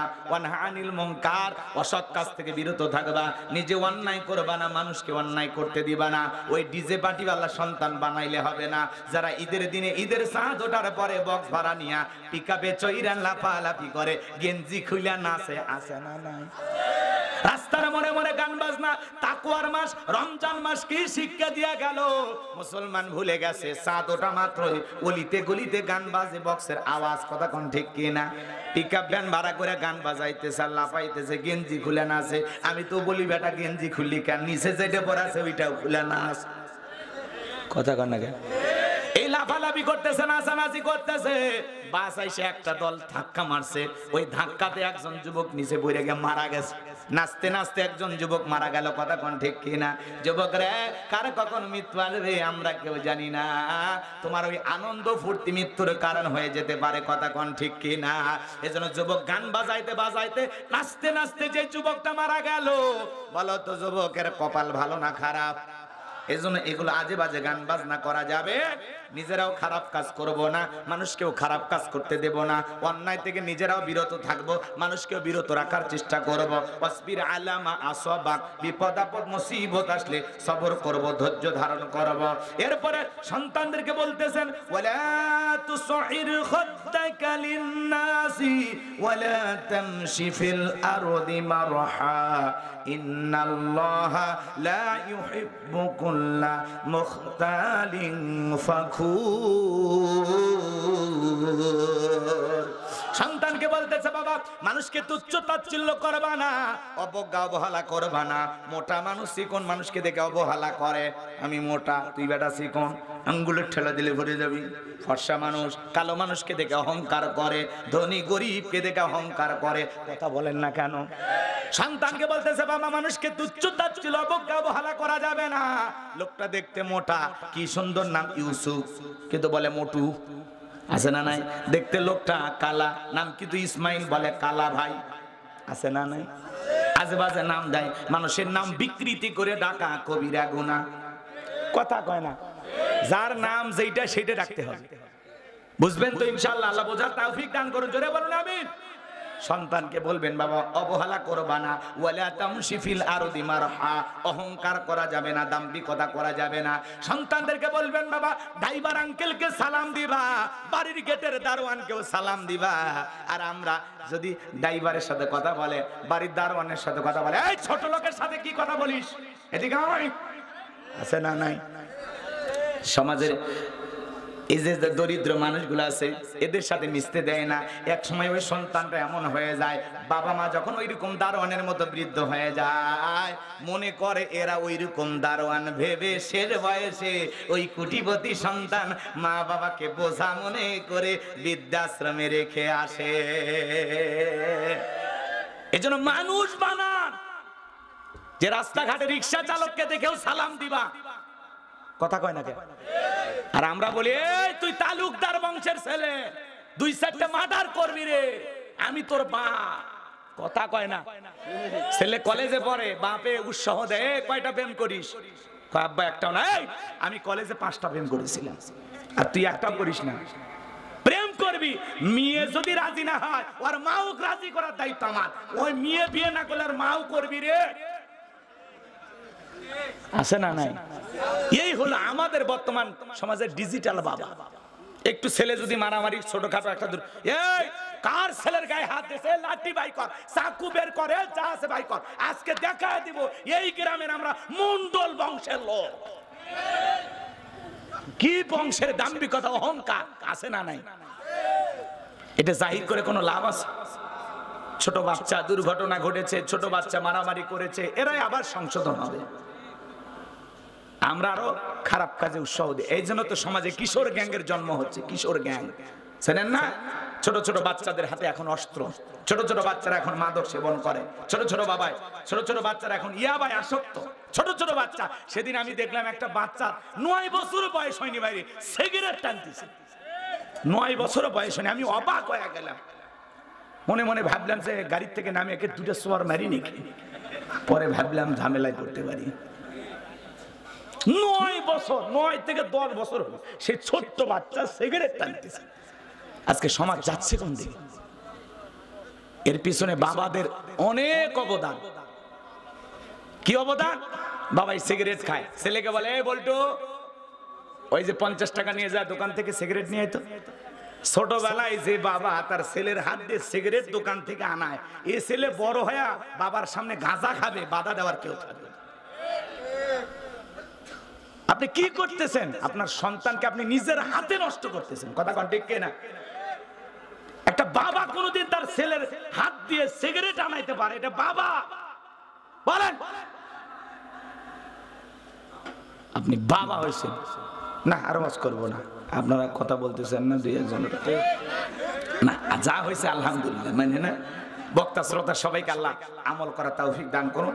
রাত 12টা পার হয়ে গেছে, আর কথা না বাড়াই। যত শুনেছি খালি শুনলেই হবে না, আমল করা লাগবে। তাহলে এতক্ষণ যে উপদেশগুলো লোকমানে হাকিম তার সন্তানদেরকে দিয়েছিলেন, এই উপদেশগুলো আমাদের সন্তানকে আমরা দিতে পারবো তো ইনশাআল্লাহ? কারা কারা দিবেন? 2 হাত তুলে দেখান, 2 হাত তুলে দেখান। আল্লাহ কবুল করেন, জোরে বলেন আমিন। আখিরি দাওয়ানা আলহামদুলিল্লাহি রাব্বিল আলামিন। সকলে দরুদ ইব্রাহিম পড়ুন। আল্লাহুম্মা সাল্লি আলা মুহাম্মদ ওয়া আলা মুহাম্মদ কামা সাল্লাইতা আলা ইব্রাহিম ওয়া আলা আলি ইব্রাহিম ইন্নাকা হামিদুম মাজিদ। আল্লাহুম্মা বারিক আলা মুহাম্মদ ওয়া আলা মুহাম্মদ কামা বারাকতা আলা ইব্রাহিম ওয়া আলা আলি ইব্রাহিম ইন্নাকা হামিদুম মাজিদ। পোস্টারটা গেল কোথায়? দেখেন, কারো কিছু বলার নাই তো? সভাপতি বা প্রধান অতিথি, বিশেষ অতিথি কেউ কিছু বলবে না?